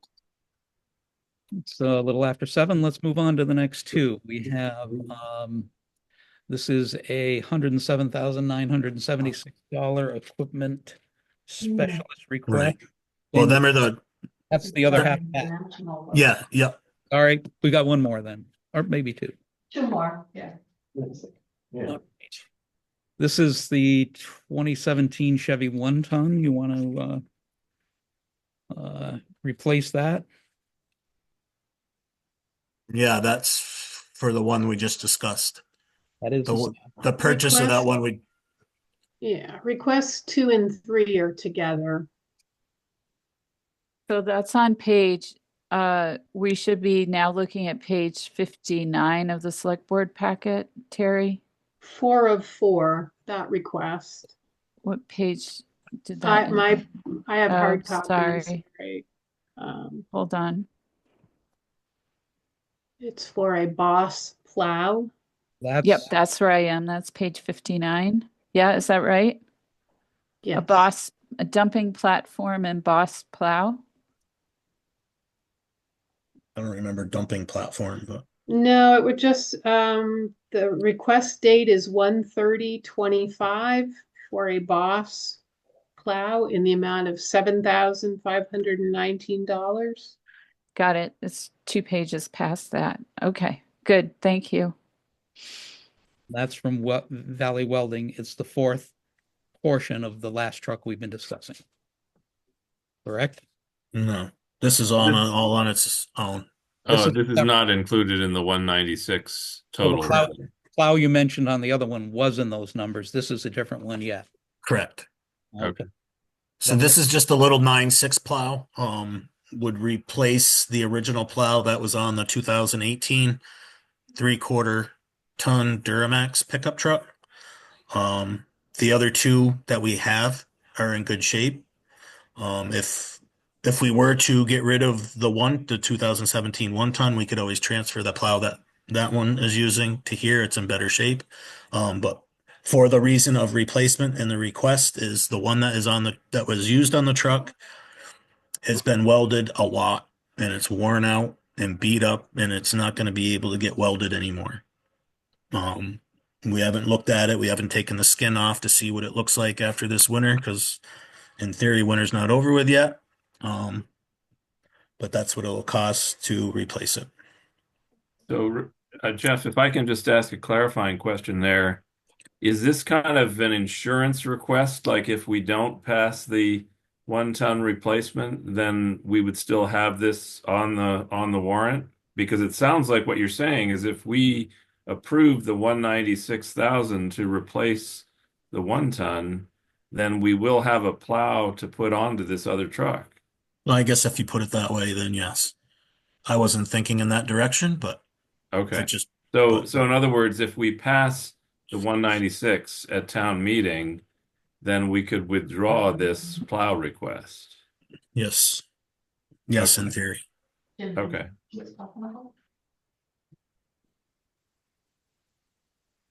Okay. Is that everything? Rick, Yes. one last bringing it all together question. In terms of the raises for employees, the 60,000 for gravel, two dump trucks and a snowplow here. That's considerable cost for the town in highway equipment and expenses this year. What I'd like to ask Jeff is, if the finance committee feels the town cannot afford all of that, how would you prioritize it? Great. Let's look at it in terms of just the capital request. You know, you're requesting 2 trucks there. If we say we can't afford to give you 2 trucks this year, which one do you choose? The big one. I would choose the big one over the 1 ton. Okay. Is that the one that's been costing us so much money in repairs? The 1 ton, yep. But I would ask for the big truck as opposed to that, and use the 1 ton as an emergency truck and do what we can with the other ones, the ones that are working. And the big truck is the Western Star, is that right? Yep. Okay, all right. Because the only reason I ask this question is I can see these discussions coming up when we put the whole budget together. And we say, we have to, we gotta figure out where to move some of these costs around to next year, the following year, things of that sort. We need to know what do you really need this year and what can we put off until maybe next year, something like that. Those kinds of prioritizing things that we're looking for. Yep. No, I understand. And I want to, I don't know if Mark presented these 2 same items last year or not, but he had them in the works. So I don't know if they came up for last year's annual town meeting or not. Or Rick, if I may add a comment there. Go ahead, Andrew. Say, I think your thinking is absolutely right on there, Jim, in terms of trying to spread out our capital costs and not make a big hit in any one year. I think, if I'm not mistaken, though, that we have done a fair amount of that spreading about. Terry has proposed I believe, a 5-year financing plan for the Western Star. So the hit this year would be about $70,000 or so. And then with the increase in our Chapter 90, as Jeff mentioned, we're only talking about 45,000 or so coming to the town for the second truck. So I'm confident that that we've made a good spread in terms of capital allocation. So yeah, I think that's a doable request. Any further comments? If not, we'll move on to our next appointment. Hearing none, Thank, go ahead. Jeff, thank you so much for bringing that and answering our questions. thank you, Jeff. Thank y'all. Okay, we're a few minutes late to get to Chief Bardwell, who I assume is on for his budget presentation. There he is. Hi there. Good evening. Hey, How's everybody? good. So far. We're still hanging in there, Chief. Well, let's begin with the police salaries budget request. Or if you have them in a different order, I can shift. Go ahead. Um, because I think the salaries portion might take a little bit longer. Can we Okay. do operating first? Certainly.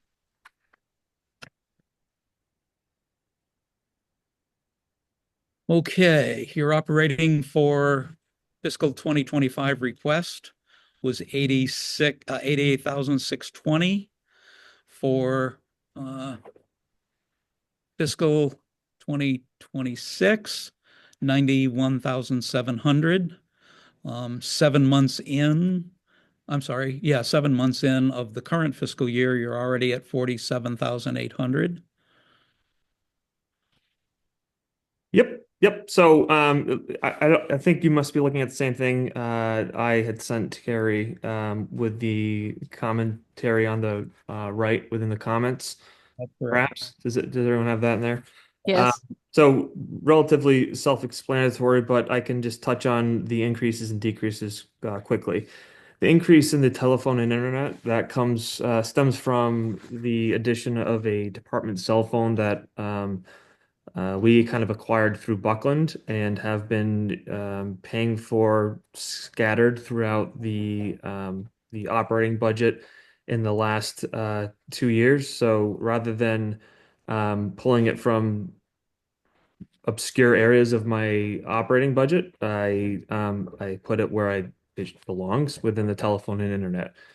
And the minimal increase that Verizon their yearly increase is typically a couple cents or upwards of $1 within their monthly bill. So that's the explanation for there. Dues and fees, just increase in fees for the Mass Chiefs Association, Franklin County Chiefs Police Association fees went up. So that is the explanation for that. A decrease in the FRCOG communications fees. I think that's relatively explanatory. It went down the last 2 years. The explanation that the FRCOG gave me was because of the regionalization that we did. We kind of had to pay out for both towns right out of the hole when we first regionalized. But now that they've got a better understanding of our department's operations in regards to coverage for both towns, that is the number that they came up with. So it's going to be about $1,500 less. IT and maintenance. The IT stuff, that really stems from the increase stems from an increase through our vendor that we utilize for our records management system. And then the last one, that one I could probably send a revision for. I did get notification that there was going to be an increase in fees from it was ADT, but it's now Everon. EVER on. Their fees went up, but it looks like we just recently paid off the system here. So when we did the renovation for the building and implemented ADT services, I believe that we essentially did a payment plan for all the equipment that was being installed, and that was just recently paid off. So my assumption would be that might fall within the realm of what I budgeted for FY 25. So I can change that or err on the side of caution with the minimal increase there. So Chief, are you talking about the fire security system or yes. Okay. Yep. So 3357 7 month for the 7 months, a $4,400 25 request you think may be more accurate? Yeah, yeah. So overall, your operating increase is 3.48% with these numbers, and that could go down slightly with those adjustments. Roughly $3,080 difference. Yes. I'd say you figured it out pretty well the previous year. Yeah. Do you want to hold questions until the end, or do you want to tackle? Let's knock this off. Finance Committee, any questions on the operating expense? I've got a question, Rick. Or a couple, actually a couple here, just a couple observations and so forth. On the electrical, $6,000 the electrical, that's $500 a month for that building. That seems excessive. Have you had an energy audit done there? I believe that's been in the works, but I can't speak to how, I mean, I can't necessarily speak to how that works. There is an energy audit process in the works. It hasn't begun yet, but Andrew, do you have? Oh, you got there for me. Yeah, I was just going to say the Energy Committee is working on a grant funded project to do with Weston and Sampson actually to do a complete evaluation of that building. We did a walkthrough. We did a walk representatives of the Energy Committee 3 weeks ago, maybe to get a handle on what needs to be looked at and where options may be. And I think Terry probably can attest to it. The delivery fees are absolutely astronomical. I mean, the overall cost to the electrical bill here, we typically work in the dark, and there's maybe 4 computers going, and the delivery fee is sometimes twice as much as the actual usage. Yep. Tricia, did you have? Yeah, I was just going to say, I think about also the reason that there was such a delay in getting the energy audit done was because you guys bought that building or got that building, and there had to be enough usage in there to actually apply for the grant. So I think they applied almost as quickly as possible for that once we had the data for the building. That's correct. That's my memory as well. Jim, back to you. Okay, it's obvious from those discussions that I'm not the first one to notice the high energy bill there. Okay, number two, propane. Budgeting $9,000 and we've spent around $3,000 for 7 months. The heating season just about over. Do we really need to be budgeting $9,000 for it? You know, I'm gonna guess we're gonna commit around $4,000 this year for propane. Because it depends on schedule, whether the tank's just gonna fill or not too, but, Exactly. I mean, again, that was based off of usage in previous years. And in addition to that, like all of us, really have no idea where the prices go. They fluctuate. Our tank happens to be on a GPS automated notification with Cerner. And also something that might come into account is the addition of the generator. So if by chance we lose power here and that generator kicks on, it's going to be sucking the propane out of that as well. But again, that's something that just like our gas budget, those 3 things, electrical, propane, and the gas that we utilize, trying to do my best as far as an educated guess, but willing to basically what I'm saying is my educated guess is your fuel bill is going to be $4,000 for this year. We're budgeting $9,000 for next year. Sure. The bill that I just put in for tomorrow is another 1,000. So, I don't know what to tell you in that regard. Harry? I think that line item bears watching going forward when we have full year consumption. I think you've got a lot of extra in there on your fuel line item. Jim, Terry has a comment. Greg, I just wondered if your air conditioning also runs off propane? No, that's electrical, and it kicks on maybe twice in the summer. Okay. This building stays pretty cool. Back to you, Jim. I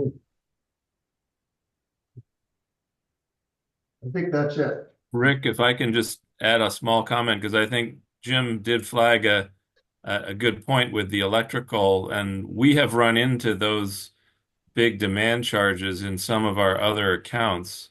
And that is something, Greg, that when you do get that audit, you can probably get some advice on perhaps how to modify those demand charges just by the way you're using your equipment and when you turn it on and stuff like that.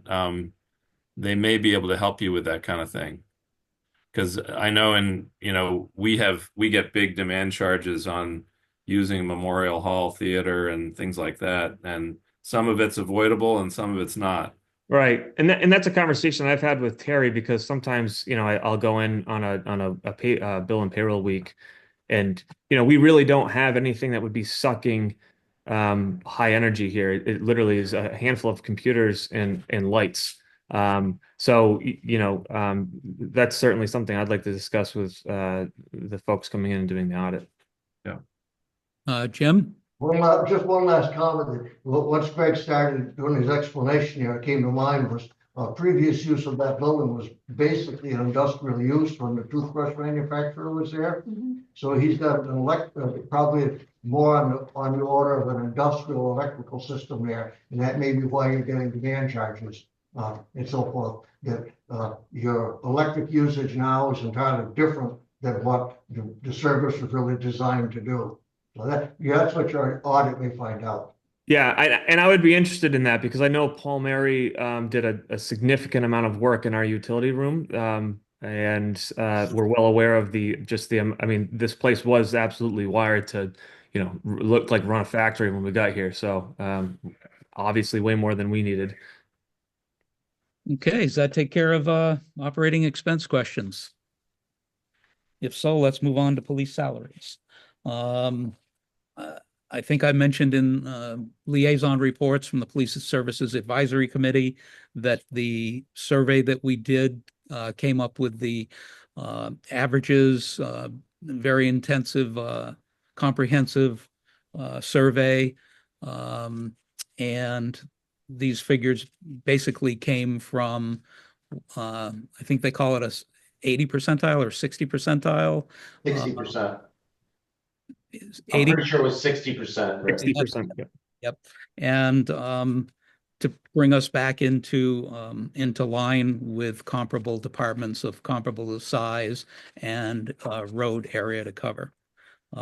Chief, comments specifically from this sheet?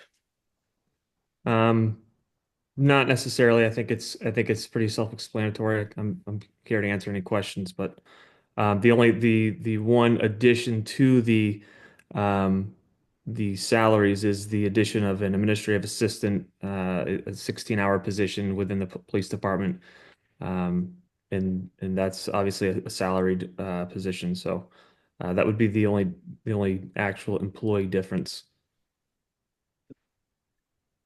So the numbers for previous the 2025 fiscal request was 487,000. It's 497,000 for 2025, and 26 is 610.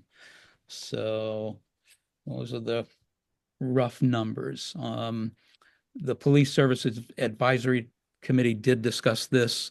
That's made up, as you know, of both Buckland and Shelburne representatives, and voted unanimously to support those numbers. Any questions from Finance Committee? No. Or Tricia? I just wanted to clarify, since I'm new here about this. So we pay all of this, and then Buckland reimburses us. Is that right? Buckland reimburses the town of Shelburne for their half. Yes. Okay. I believe that, well, I do have some numbers. I don't know if they're releasable. Are they, Terry? Buckland pays, what is it, 49.8% of the full budget. Okay. Yep. Roughly 50%. I Yep. should have said. Okay, that's what Terry, I was remembering. I just are wanted those to numbers make that we can speak to, Terry, right now? Are those I'm looking at Yeah, I mean, at the moment, the only questionable ones are the insurance portion for cruisers liability. I'm still waiting for confirmation, but I Right. budgeted a 10% increase. Yep. Yeah, so the essentially the grand total um cost to the town of Shelburne, if I'm not mistaken, well, to the town of Buckland would be 441,000 461. And their essentially their monthly payment would increase about $5,000 to the town of Shelburne. Obviously, we'd be the other, I guess you could say almost half of that, just a little bit over half of that. Okay, thank you. Any other questions on this? Hearing none, let's move on to the capital requests. First one is a purchase of a new police cruiser, $70,000 estimated total. You have this rated as a high priority. Useful life of 9 years. This would replace what, a 2014? Yes, yep. Yep. 2014 Cruiser that's up around 102,000 miles right now. It was And, in excuse me? our regular replacement schedule, right? Yes, this falls within our typical replacement schedule. Obviously, or maybe not obviously, if anybody hasn't been aware or following the police department, we've had a mishap or two, and had to replace one of the cruisers that was involved in an accident. And so I had discussed this with the Shared Policing Advisory Committee as well as Rick and Terry, that I think because of the hiccup in our rotation and the fact that we acquired another cruiser that replaced an older cruiser, but not as old as the 2014, that this might have an effect on our 3-year rotation. I'm thinking that at this point, if we are able to get this 2014 replaced, we should be able to push, getting another cruiser out to, I'd like to think 4 or 5 years as opposed to, within the next 3 years. But we haven't really ran into any huge issues with these new hybrids. Lots of recalls, but those are obviously covered. So I'm thinking that that's a realistic thought. So the estimate on this is at a nice round 70,000. The actual quote is 69,567. Does Buckland share in the capital costs? Yes. Yep. Yeah, Buckland does, they each year stick money aside in a special revenue account to assist with the capital expense for the police department. So that would be split as well. Finance Committee, any questions on this one? No. Hearing none. Andrew, you have a question? Yeah, I just have a question, Greg, as to whether there is any kind of insurance or other reimbursement coming back to us from these cruiser mishaps. Not necessarily. I mean, I think we got the mishap that I think insurance covered almost actually the full cost of the replacement. So I mean, that's what I was speaking to earlier, is that just because I think that cruiser was a 2019 with about 60-70,000 miles on it. We acquired a 2024 or 23. So where that cruiser would be on the replacement for the next round, we don't need to go there. We shouldn't need to go there. So we're in a way, we kind of put the cart before the horse, and insurance helped out in the capital area. Okay, no, I was just wondering how much of this $70,000 cost for this cruiser is coming from the town and whether there are other sources that are paying for it. No, this cruiser specifically would be just as if it was, like I said before, it falls within our 3-year window of replacing the 9-year use cruisers. So this would be, this would be a 35,000 on the town of Shelburne and 35,000 on the town of Buckland. Okay.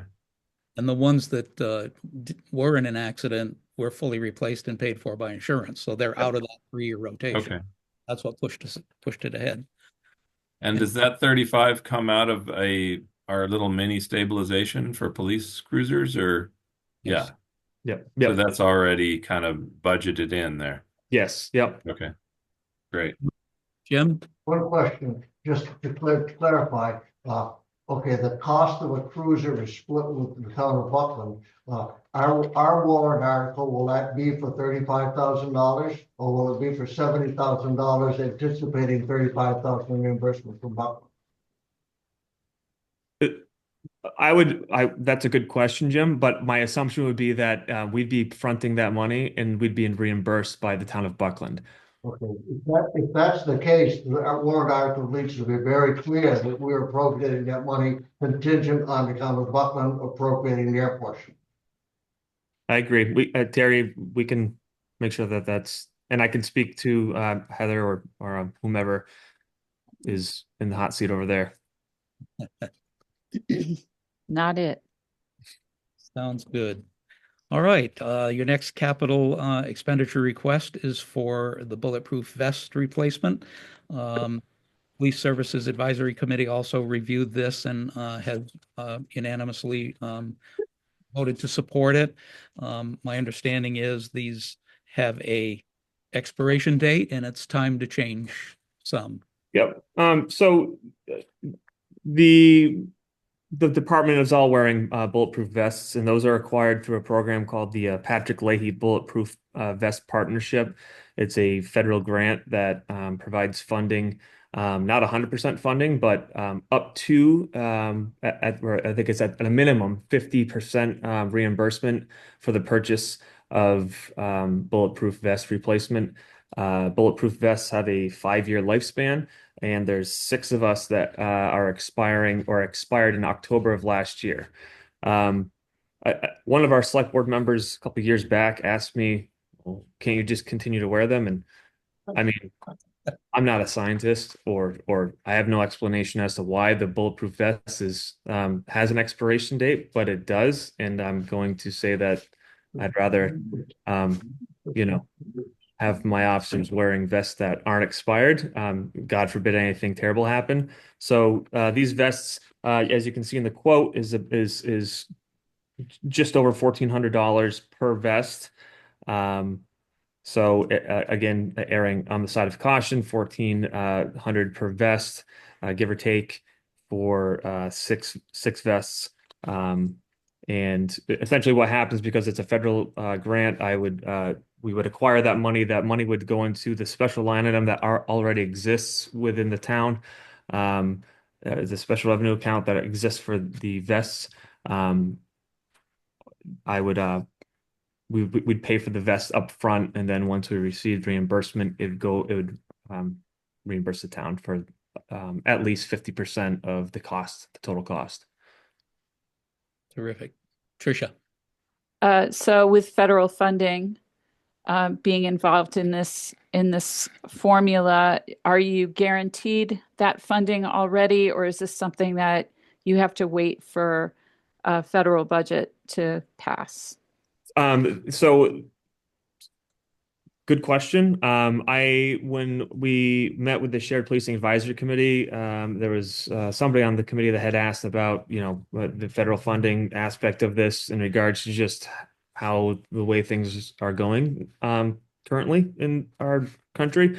So I don't have an answer. I went back to the website that we use, the portal, and there has been the website's been updated. There has been no discussion. I haven't seen in any forums that states that there's going to be any hiccups in the reimbursement process of this. But either way, I think it's going to have to happen. So I guess I'm optimistic that this is going to just work as it has in the past, and we'll get reimbursed, at least 50% of it. But if we don't, I'd like to think that we'd have the support there as well. So the $9,000 is before the reimbursement, correct? Correct. Yeah. Okay. And then I had one other question. This is for your regular officers, but not the reserve officers, right? Or how is that? Because I know you have reserve officers listed as personnel. Yep. This is for a mixture of full-time officers and reserve officers. Yep. Okay. Great. Thank you. I think we all will hope we'll have that 50% reimbursement, but I think we all agree that you need vests. They're already wearing expired vests from last year. It's time to move forward regardless, one way or the other. But that's just my personal opinion. Any other questions on this item?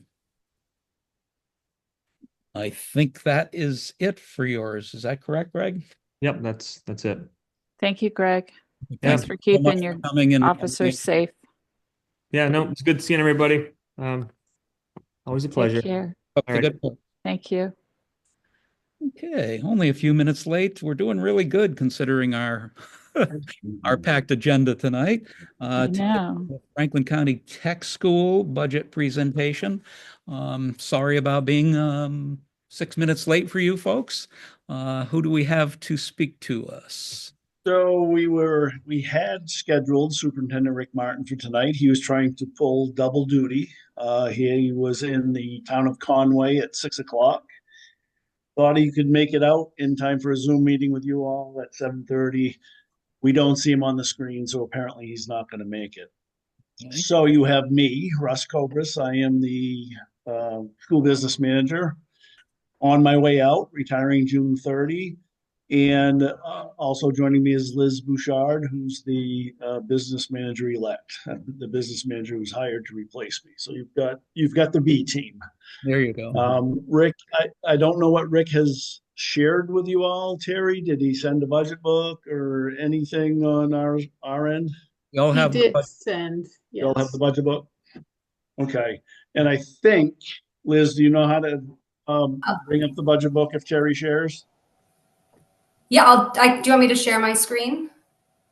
I will make you a co-host. You're good to share. Okay, let me see here. I promise I'm not going through the 52-page budget book at this time of night. I'm going to hit about 2 pages, maybe 3. Okay.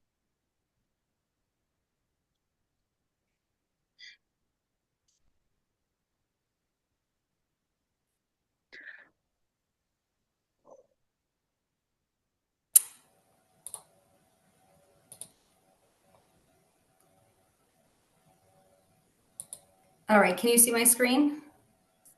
It's coming. Yeah, it's slowly coming. I can see me. There we go.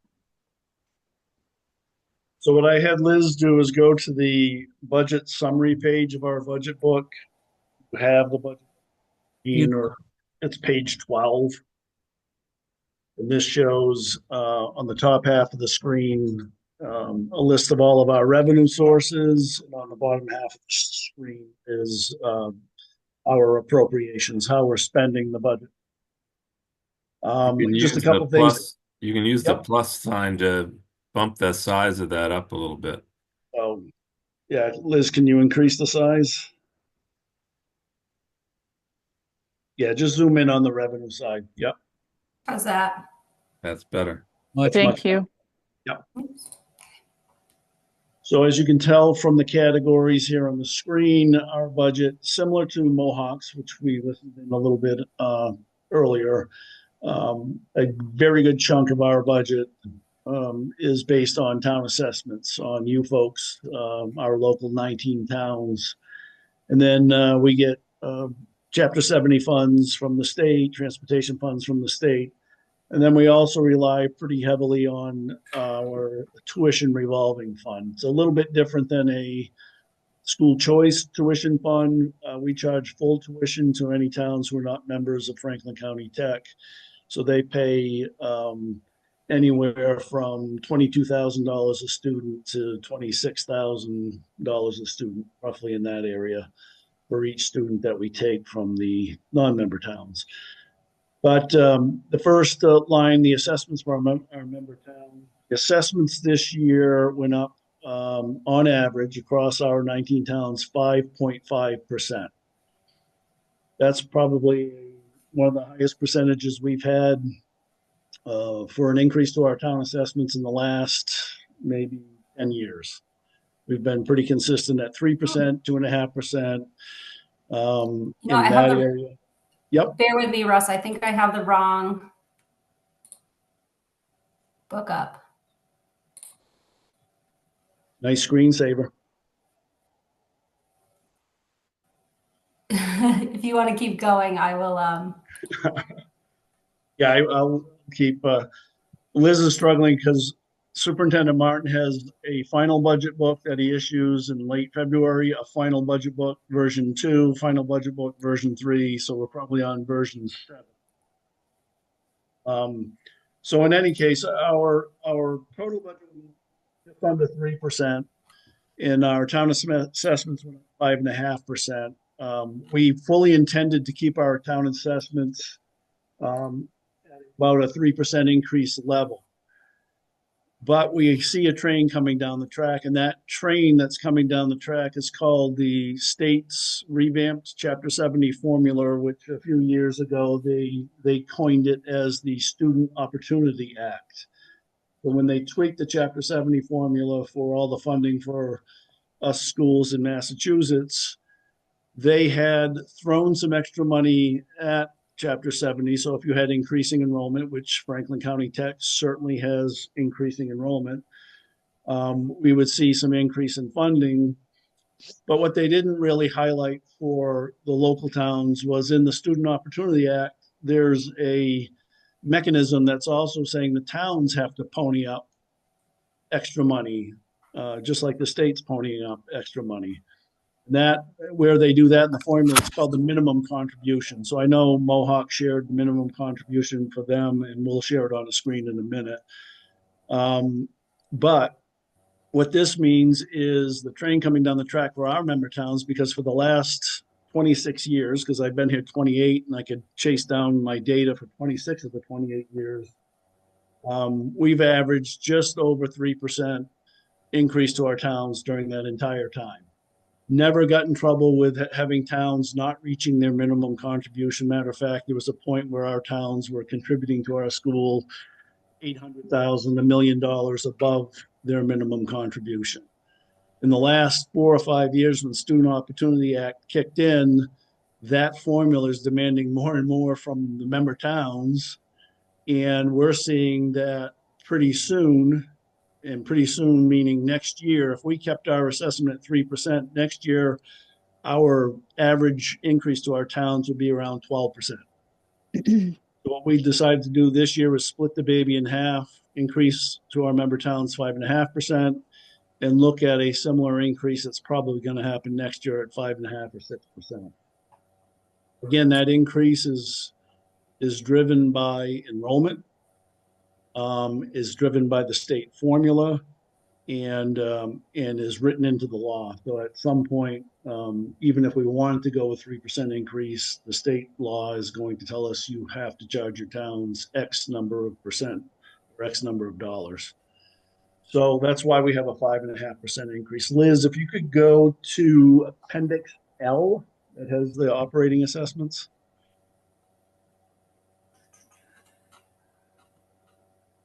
Let's see, it'll be quicker. Something like page 48. I think. Yeah, I wrote it down, so it feels good. Did you? Yeah. Yeah. Here we go. And more. So this page, you can, I'm sure your eyes will quickly go to Shelburne to look at assessments going to be for the 26 budget cycle. And if you start from left to right from Shelburne, you'll see we have a 4-year trend of enrollment. It went from 11 to 9. You had 10 this year. You're back up to 11. So you got roughly a 10% increase in enrollment. So you're going to see a similar in your dollars. If you go all the way over to the right, second column in from the right, you're going to see the assessment for FY26 is $196,487 for the town of Shelburne. Hi. Sorry. That's for the 11 students. You're just in time. Yeah. Okay, so that's for the 11 students. Yeah, I want to bring your attention back to that minimum contribution formula, the column about 4 or 5 from the left, right in the middle. You're going to see where Shelburne's minimum contribution for FY26, this is the state calculated minimum, is 193,137. So you can see if we did not bump up to 5.5%, we would pretty much be at 193,137. And then next year, you're going to see a 10% increase or so in your town assessment. So we conscientiously increased our assessments to our member towns by a couple percentage points, hoping to ease the blow on the increase that's going to happen next year. Your overall assessment went up about 12.6%, even though your enrollment went up 10%. So the other 2% of that increase is driven by this Student Opportunity Act formula and what we're asking extra from our member towns. So that's your operating assessment. And Liz, if you could bounce to the capital assessments, which are on page 39.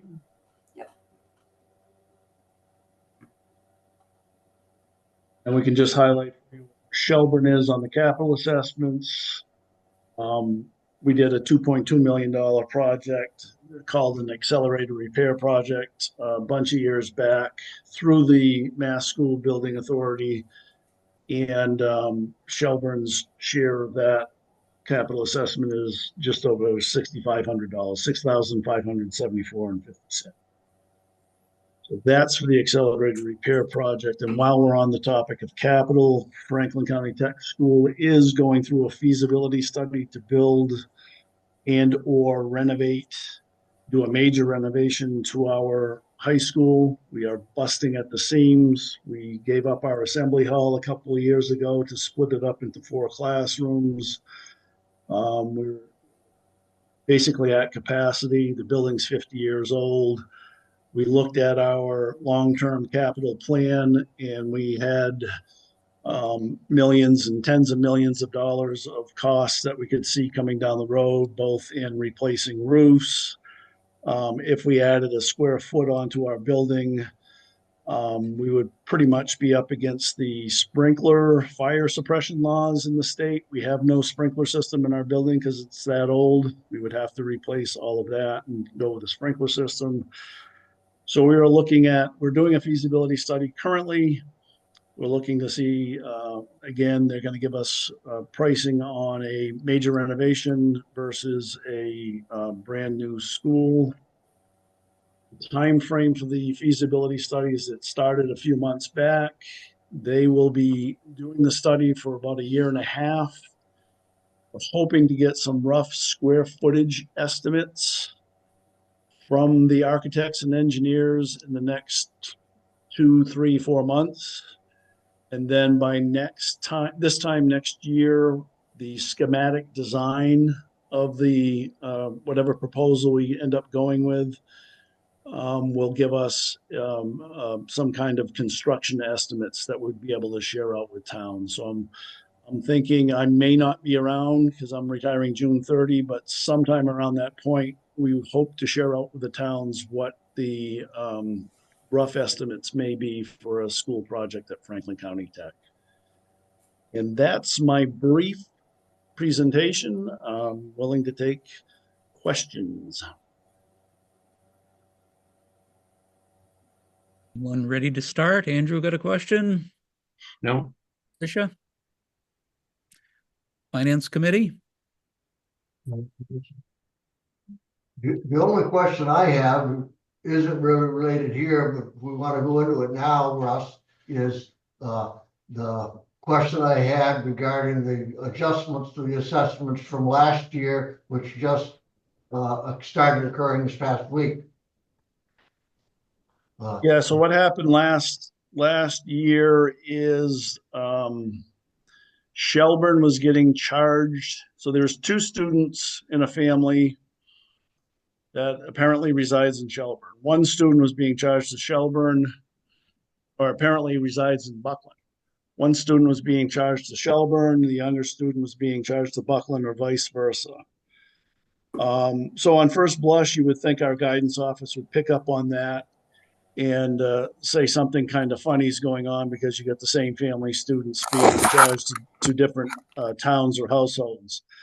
But you have to realize in all the students that we have at Tech, there are a lot of divorced families where the students are shared between families. So we found the mistake, or somebody found the mistake. We've set up a process to try to eliminate the mistakes in the future years, but we brought the mistake forward to Buckland. It was right around this time last year. We asked them, we talked to them about adjusting their assessment. We picking up the student that was charged to Shelburne. Buckland was up against a 2.5 override. They were in a tight spot. So we took the question to our school committee last April, and the school committee voted to reduce Shelburne's assessment, obviously, by the student. So for Shelburne, a student costs about $17,000. For Buckland, the same student would cost about $14,000. And the school committee decided not to charge Buckland, but to take the $17,000 funds that would be missing from the student and take those funds from another revenue source. So we balanced our budget through another revenue source, and we reduced Shelburne's assessment. So you will see a reduction on your final bill. We do quarterly bills, and on your final bill of FY25, you will see a reduction in your assessment by $17,400 some odd dollars for that student. Ron, may I speak to this? I talked to Rick Martin before this meeting. This is Yep. Okay. So the mystique of Shelburne Falls and our multiple zip codes and everything allowed a family from Buckland to claim the student as being from Shelburne, and that wasn't caught, and Shelburne was charged for that. And as mentioned, those costs have gone away, will be reduced from Shelburne's assessment. The meeting of the school committee, which involves 19 towns, did not at that time have a representative from Buckland. Now we do. And speaking to the superintendent, protocols have been recently put in place so that we just don't take a parent's word as to where their student is registered. In fact, that's now cleared with the town offices. And so it was a glitch, a mistake, but by the time it was caught, it was too far in the budget process, apparently, to bring everything up again to Buckland for a whole new assessment. And Rick told me that money was found or finessed to cover those costs. And it's kind of an unfortunate, hopefully one-time event that hasn't happened before and shouldn't happen again. But the long and short of it is, at least from Shelburne's point of view, we're not going to be charged a nickel for that erroneously registered student. And hopefully safeguards are in place. So. Could you tell me who's speaking? All I can see is. I'm sorry. This is Robert Miller, Shelburne's representative to Tech on the school board. Okay. School committee. Hi. Very good. Andrew, any questions? No. Jim, any questions? Yes, I still have questions. Yeah, okay. I'll get there. Tricia, did you have any? Did he recognize me? Are you recognizing me, Rick? I had coughed, Tricia and was so I muted. muted myself. Sorry. I was wondering about, so did you get the money from Buckland eventually for that student? No, It was written off. no. Okay. Back to you, Jim. Okay, so continuing on that, since the Buckland student was covered by other revenue from the district, that other revenue belongs to all members of the district. So in other words, all members of the district put in the bill for the one Buckland student that got the hiccup. That's right. Because Buckland didn't step forward with the money. We had the same situation with Mohawk about 3 years ago when the Heath students weren't counted. Heath stepped up and appropriated the $55,000 that they owed. You know, it's otherwise all the other towns in the district put that bill. Right. Yeah. So they basically got a This case- scholarship. The student this got a case- scholarship because of an error. You know, and 17 other towns paid for it. So, I mean, is there anything that might happen to try to get that money back from Buckland then? So I would need, again, just being the business manager, I need a school committee vote. Which right now, the school committee vote that that corrected this mistake was forgiving Shelburne the $17,000 and taking it from another revenue source. And I totally get the finance committee members' theory behind that because I agree with it. But I can't turn around and bill Buckland right now because the school committee vote is what the school committee vote is. Jim? According to the minutes of the school committee meeting, it was to take it from that revenue source and to retrieve it from the town of Buckland. So that was in the minutes, it referred to a conversation that occurred, but the action item I put in front of the school committee on our finance committee's request was to take the money from the revenue source and forgive the money from Shelburne, so take care of that issue, and that was it. So what you read in the minutes was the part of the discussion that went along with it. The school committee did not vote anything for me to do other than to take monies out of the revenue source and forgive the student that was getting charged to Shelburne. I'm glad we have our school committee rep here tonight to take our instruction on how to vote in the future. Yep. Great. Any other comments or questions on this presentation? No. Thank you. Hearing none, well, thank you very much for your time. Very good. Thank you. Appreciate it. Thank you. Well done, and thanks for the file, the one that you brought up the second. One job. That's the one that we got in our packet. So we all have Yep. the correct one as well digitally. So thank you for that. Thank you all. Have a good night. Have a good You night. too. Thank you very much.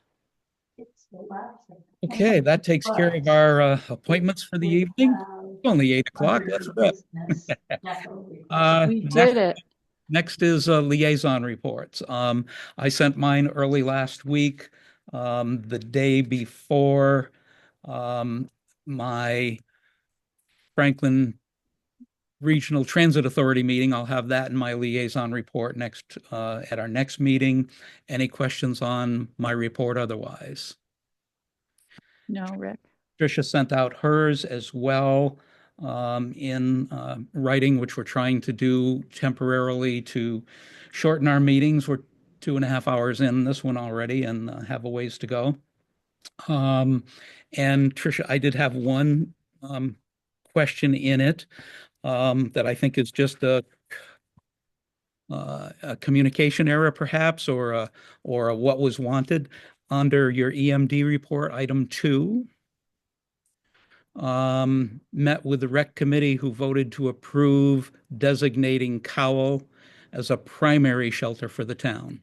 There was discussion about that. There was comments such as, well, we already have cooling and warming capacities at the senior center, and we have it here and we have it there. The word primary was not chosen to be voted on. The rec committee, I attended the meeting. The rec committee voted to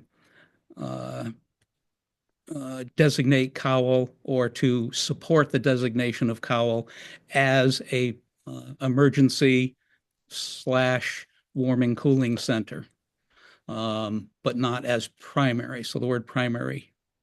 Okay, I just copied and pasted what Tom sent me, so my apologies for not knowing that. So let me amend what I have too. So it was just to designate Cowell as a shelter Correct. for the town? Okay. And I did double check with the chair of the RecCom, and he confirmed that as well. Okay. And although Tom did ask for it to be a primary, they didn't end up voting it as a primary. So Oh, that was my only change in your report. Any questions on hers, Andrew? Okay. And do you have a verbal report tonight for highway? I do. I'll keep it brief. The main item is on our agenda, which is interviewing for the laborer position. We'll get to that. The highway crew is in the middle of mud season, so sort of a transitional time. And they are doing, some roadside cleanup in preparation for summer mowing, but it's kind of a tough time right now to be doing a lot. They're doing some work on the gravel roads, the dirt roads with gravel repair, that kind of thing. Rick says there's still roughly $89,000 left in the Mass Works grant, so he's going to be working that down with purchasing of loam and other things to address those knotweed areas when after the spraying has been completed, doing some line painting, that kind of thing. So he's hopeful that he can spend out that grant and address those final pieces. Just to clarify for the record, you mentioned Rick again. It's Jeff we're talking I about. meant Jeff. I keep saying Rick. I don't know why. That'd be a heck Sorry of a about highway that. worker. I wasn't told. Thank you. And then just a couple of other notes to keep you all in the loop there. I'm not a formal liaison to these projects, but I'm informally connected to them. The Memorial Hall Association did have a bidders walkthrough a week ago or so, and we did have one contractor show up and two painters. So the bids are due on April 18th, and hopefully we will get bids we can afford so we can move ahead with that project. But that's the timeline we're on. And then the CPA committee did review our two projects and elected not to recommend them to the town.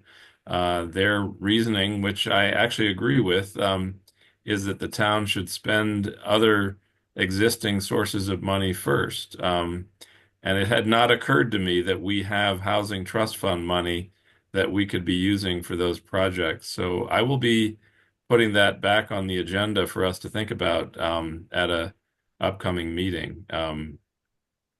So that's where that project stands. And then the Pratt committee did not meet last week. I'm not sure why, but I have to follow up. That's all I got. Terrific. Any questions, Tricia? no, thank you. Thank you very much, Andrew. Okay, old business, and this you mentioned, Andrew, highway laborer position. I think we had 3 applications come in, and 2 We are have 4. at 4. Nice, and it's been narrowed down apparently within the yourself and the superintendent to 2 that we should interview. Yeah, we did talk about that today, and he recommended the 2 that have both licenses and DPW experience. So we're going to start there and see where it goes. So do we want to do that schedule now? It'd be great if we could. Let's book it. I'm retired, so I'm the most flexible. Larry, do you have you know what sort of time window we're aiming for here? I Are we would talking say At your earliest convenience, just so that I can notify these people. Is this something? No, I mean, do you want to do that this week or next week? What are you thinking? Well, first I'd have to post it, so I don't think it would be this week. Okay. Next week So I am in Boston, Monday and Tuesday, possibly part of Wednesday. Okay. I have time on Thursday up till 1 and Friday after. Oh, I'm sorry. Wait a minute. Thursday. Talking April 3rd, right? Yeah, Thursday I could do like 11:30 to 2, and then after 4. And Friday I could do after 11. I'm open all of those times. Tricia, Friday after 11 works. Friday the 4th after 11. Yep. And the only thing is, Terry and I had an appointment scheduled with Angel on Thursday at 12:30, but if we need to move that, I guess we could, right, Terry? Yes. So if Thursday is better for everybody, what's Jeff's timeline? We don't want to delay him too much. Yeah, he's down 2 people. Yeah. Yeah, Thursday or Friday is more or less the same in terms of the process, but yeah, either one is fine, I think, for me. So Thursday would be morning for you, Andrew? No, it'd be just between 11:30 and 2. And Would Tricia, it, you're yeah, not then? yeah, I'm in Agawam in the morning, but I should be back, just hopefully by 10:30, just depending on what happens, So I could do potentially 11:30-ish. Right, that's when you were available, right, Andrew? After 11:30? 11:30, yeah. Yeah, So if we were to schedule it in person at 11:30, would you be able to make it? I think so. Yeah, just barely. Okay. Do you Would want to Friday be schedule it better? for 1 o'clock on April 3rd?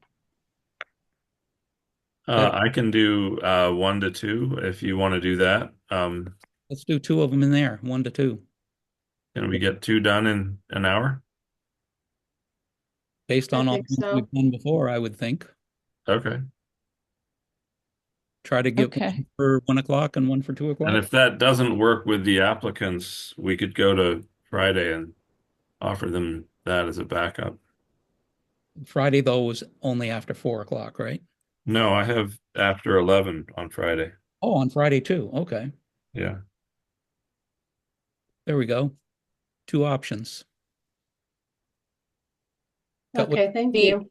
Okay, so on Friday, I'm not available after 2:30, but I'm available anytime before then. All right. Friday I'm the going to 4th. shoot for Thursday, so I don't have to Okay. come back to town on Friday. That's right. Yeah, perfect. And we can change our meeting, Terry, whatever works, right? Okay, we'll figure that out. that out. Wait a minute, I said that. We're getting punchy. No, this is too bad. It's 8:08, and Terry and Trisha are saying the same things at the same time.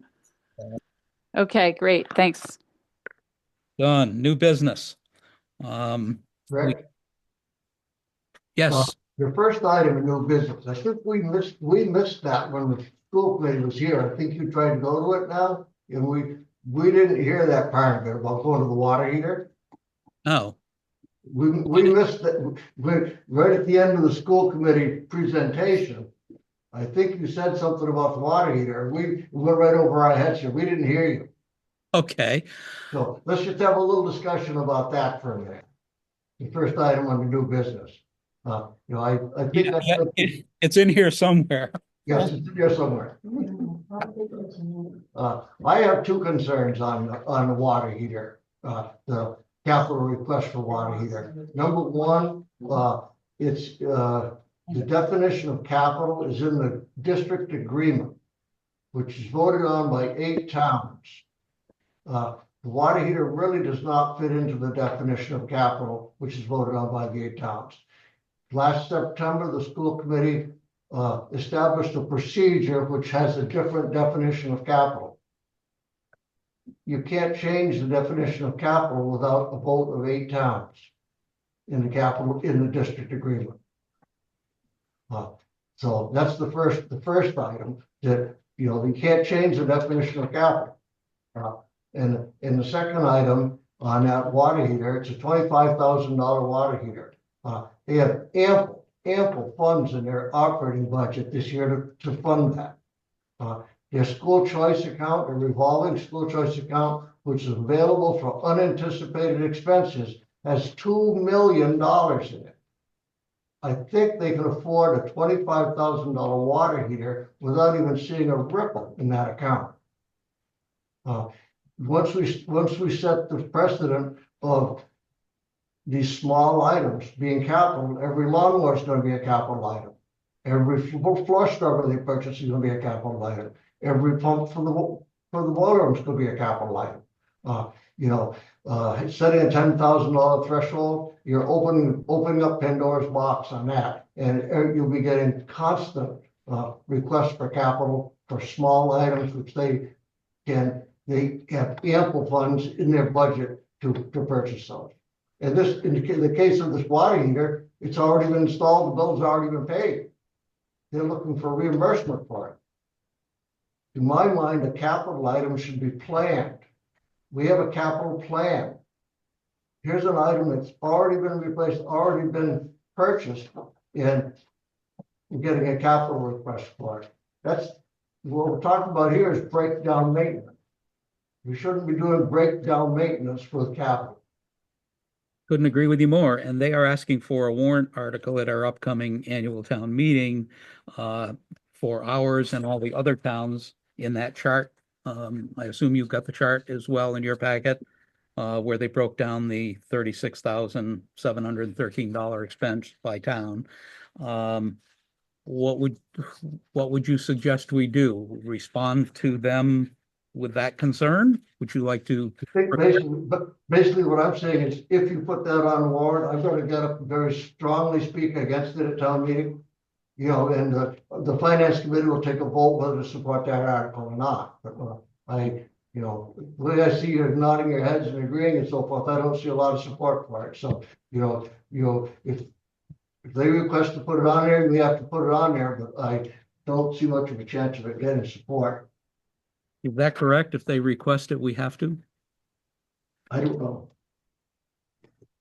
I wondered, Jim, had you had a chance to look at their capital costs operating procedure? Is that the same as the language that you provided us? There was a link in their letter to us dated February 24th. Right. I just wondered if their procedure was different from what the district language is, because they're deeming this an emergency. They quoted a part of it. Our procedures state, in general, costs for projects in excess of 10,000, which you mentioned, individually or in aggregate, for which the district normally would expect to seek town approval for the issuance of debt, will be considered as capital costs. And then goes on, for such emergency purposes, the superintendent may deem necessary to maintain safe operation of any district school, etc. So I take it you didn't get a copy of that letter? No, they should have. Okay. So the letter that she's referencing was dated February 24th from the district. Bill Luttrell had written it, and there is a link there to go read their full capital operating procedure. So how about you give that a peek if you haven't, and then give us an update. I'm talking to I'm asking you, Jim. I thought you were looking right at me here. So yeah. If you look at the email that I sent out, that capital operating procedure is attached to that email. I've read it very thoroughly. Okay. That link that's in the letter you're talking about there leads you to the capital procedure. It just takes about 10 minutes to load on their website. I loaded it up and saved it and put it in an email to you so you wouldn't have to wait for it to load. That link document is included in an email that I sent to you. Terrific. I didn't get to the link myself. We only had 93 pages to print off for tonight's meeting, plus the 2 budget reports. So that's one I didn't get to, Jim, and I will. So thank you for bringing that up. Andrew? Just clarifying with Terry, when does the warrant close? Next week. Next week. Mhm. Oh. So there's not then time for the school committee to withdraw this article. We would have to address it on town meeting floor. We could pass over it if they decided to rescind it, Yeah. but And I I think the guess- likelihood of that is rather slim. Okay. And I guess if the warrant is closing next week, I would put this housing trust fund question into any other business. I'll discuss that there. Great. So Jim, it looks like we're going to have to put that warrant in and hear from you on the floor. I think I just practiced my speech. Okay.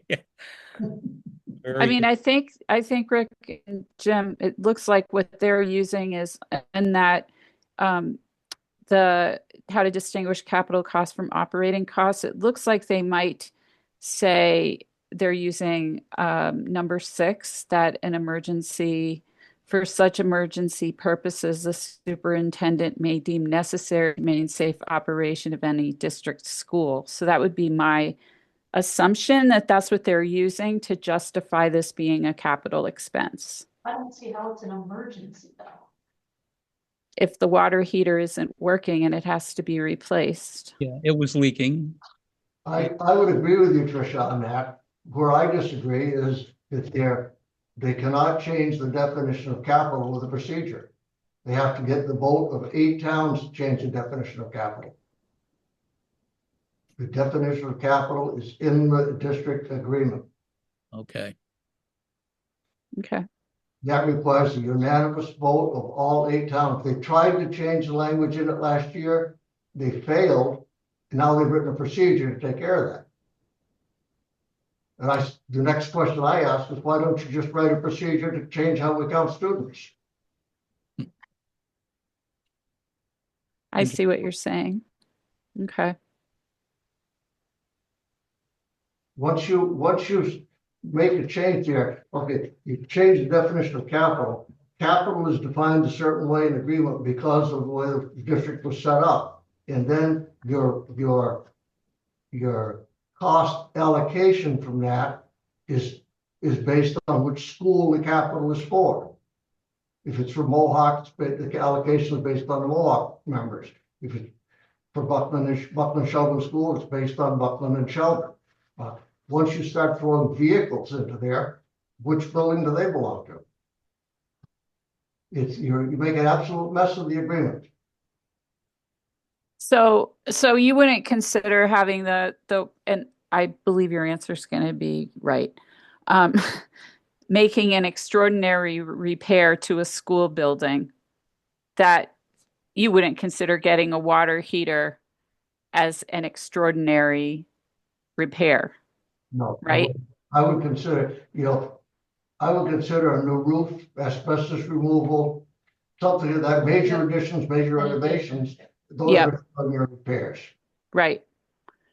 That's what, so you kindly highlighted that part of the regional agreement, which I was just reading from, so that we're all speaking the same language here, that would be the one thing I would anticipate. The school is going to say that they needed to make this large repair, and now they're saying it's an emergency repair. That's where their procedure came in to bypass what the actual regional agreement says.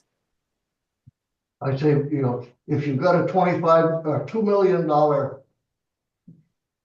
account available funds, a $25,000 expense is not an extraordinary expense. Right. Yeah, I would agree with you on that. It looks like we'll have it as a warrant article, right? So we will have it, and then we can vote on it. Do I have that Gary? That's correct. Okay. Perfect. Thank you. Thanks for bringing that to our attention, Jim. Thank you very much. I wish they were here. I wish you guys were listening when they discussed it and there were no questions. So, but they're not here to hear your comments tonight. So, We were listening, Rick. It's just a matter of Zoom meetings. Sometimes you get the stuff, sometimes you don't. gotcha. Okay. Well, thank you very much. I appreciate it. We're down to new business. Energy, Eversource Energy Efficiency Incentive offer for lighting changes at the Cowell Gym. In your packet, you have the incentive offer. It's a 8,000. The incentive is $3,275 for the project, and that would be a portion of, and I don't have that number. So here it is. Okay. So the entire project is $8,934 with that incentive of $3,275, leaving our cost as a town $5,659. Eversource offers a 2-year payback at zero interest. They will pay it all, I think John explained, at zero interest, which would be about $236 a month, I think, if I've done the math right. What have I got right or wrong so far, John? No, that's correct. Just one bit of clarification. What I said earlier was it would come across on our electric bill for the college gym. I was just informed tonight in verifying that 0% is available, is that we would actually receive an independent bill now from Eversource. They've changed their procedure. So 0% over 2 years seems to me like a no-brainer that, using somebody else's money to fund 50 something fixtures with a payback of about 7 years, but probably a little less than that, I think would be a good thing for the town, especially from an energy efficiency perspective. So in a nutshell, Eversource is going to pay the whole $8,900 bill and credit us their 3,000 portion as an incentive offer, and then bill us over 2 years independent For the balance. For the But balance they don't pay us, they actually pay the Eversource contractor. of the contractor. Okay. So if I just may expand, this is including replacing all of the old fixtures in the basement. And we are getting much more activity down there with the clothes closet, with the food bank, with the closet, the bathrooms. All those fixtures would be replaced because they are old T8s and T12s, and LEDs are much more efficient. The particular savings is somewhere in the neighborhood of $3,000 over that period.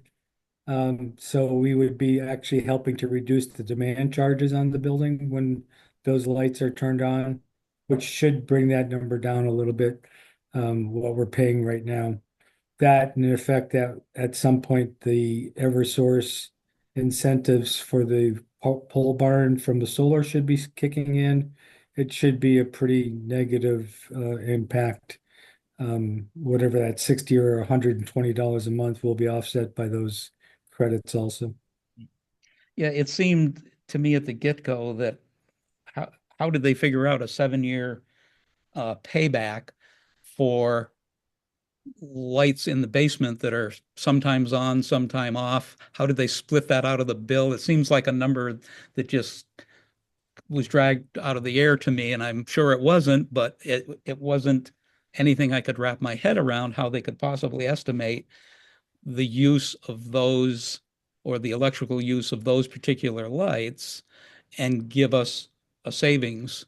But maybe it's what they do and they know. It's all projected savings. My memory is that there's a certain number of hours per week that is used and then extrapolated to a year annual usage. Our savings may not be as much as what they're projecting, or maybe more, as we're expanding more usage in the gym. That would affect what those payback periods would be. Okay. And my last question before I turn it over to others to ask was, the we had suggested through Terry to you to run this by the Energy Committee to see if they were prepared to vote their support for it, and more importantly, to be the shepherd of it. You've been great in your role there, and I think your resignation is June 30th. And so when this is going to happen, you may not be there. We would feel a lot better, in my opinion, if the Energy Committee was going to take this on to kind of be a supervisor, a shepherder of the project itself. And I had forwarded this to Jeff, but unfortunately it was left off of last Thursday's energy committee's meeting. In talking with Jeff on a personal level, he would have recommended that it be supported by the energy committee. They will be meeting again in either a couple of months or a couple of weeks or a month. But he's also feeling like, this is one of those things that coming right out of the Eversource program is worth pursuing. But he does not have a committee vote on that. And just for clarification, you have two options. You could actually pay for the whole $59,000 up front, as opposed to putting it over the 2 years. But again, as I said earlier, why use your money when you can use somebody else's money at 0% interest? I'm not sure where the money would come from unless we had a food sale. What, you mean the roof isn't going to get fixed? All right, so I know you misspoke accidentally. 59,000 was actually 5,900 I'm range. sorry, yes, 50. So we don't give anyone a heart attack later. 56, 50, 56, 65, 25. So the offer that you sent us is good for 30 days from March 11th. So yeah, we're already pushed back on that number, those days. I have assurance from Mark Provencher from the company that actually did the audit that they will extend it. Okay. Andrew or Tricia, any comments or questions? Andrew. Yeah, I would move that we support this project just so that we can discuss it. Okay, I'll second it. You've been seconded.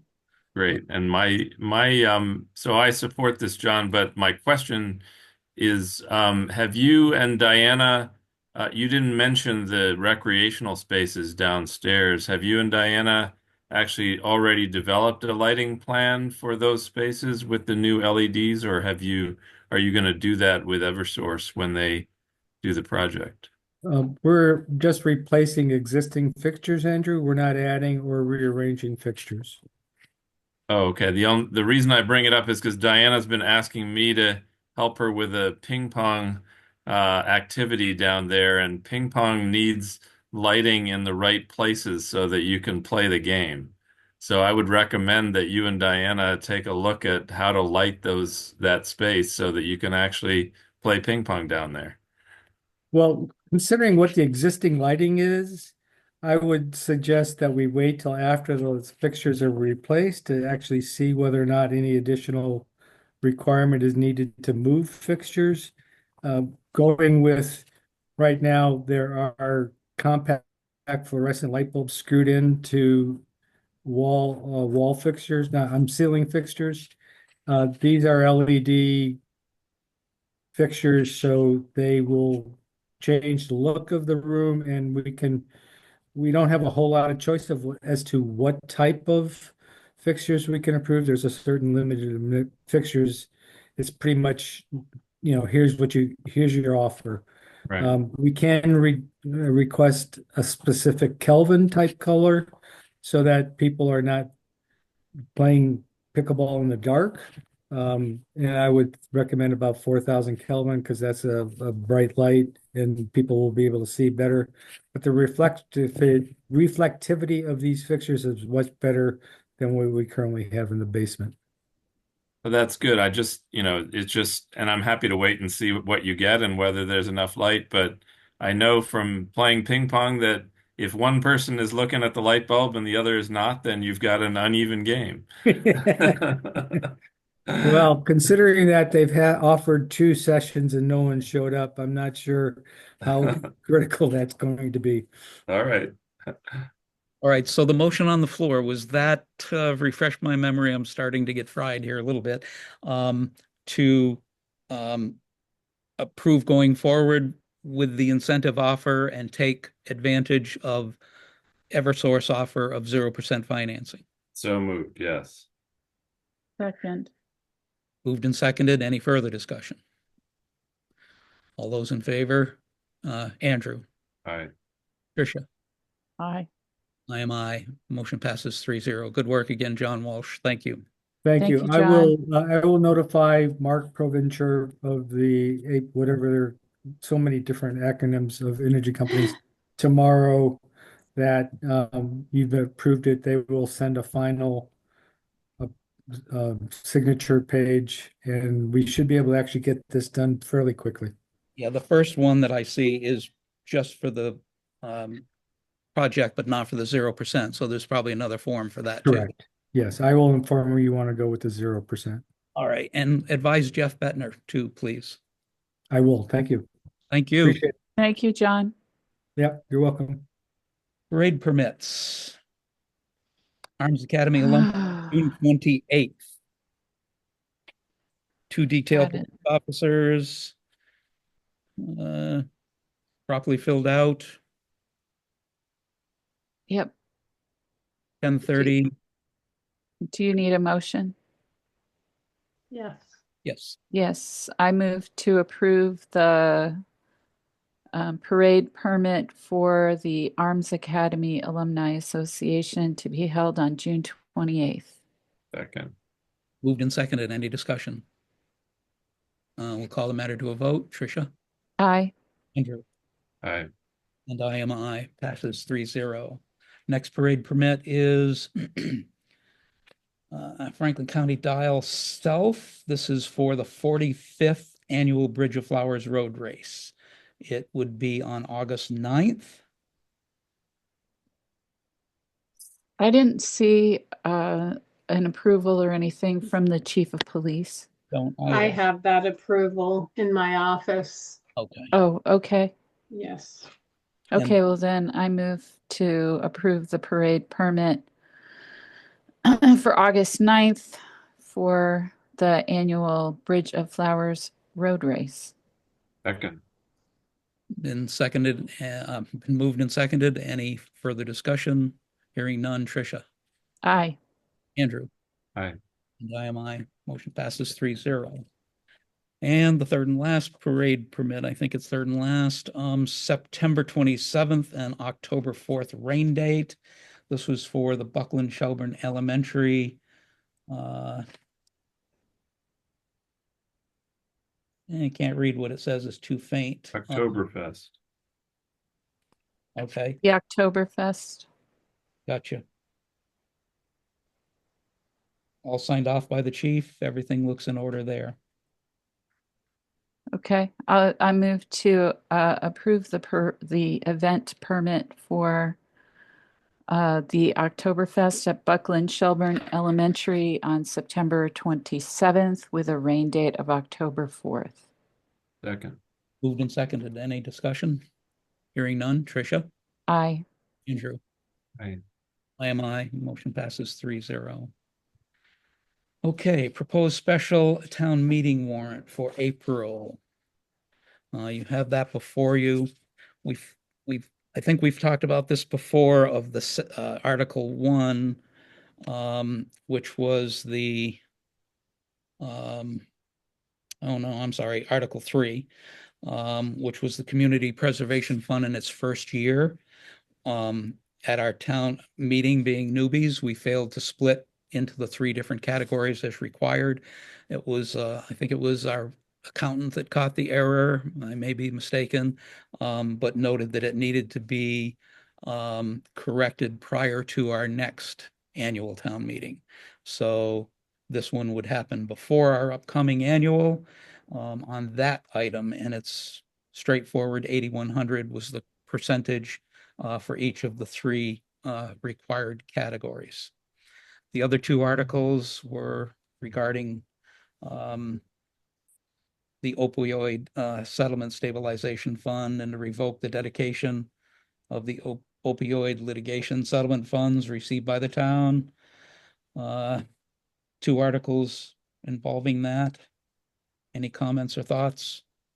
So the Article 1 is to just rescind where the monies were going from the opioid settlement.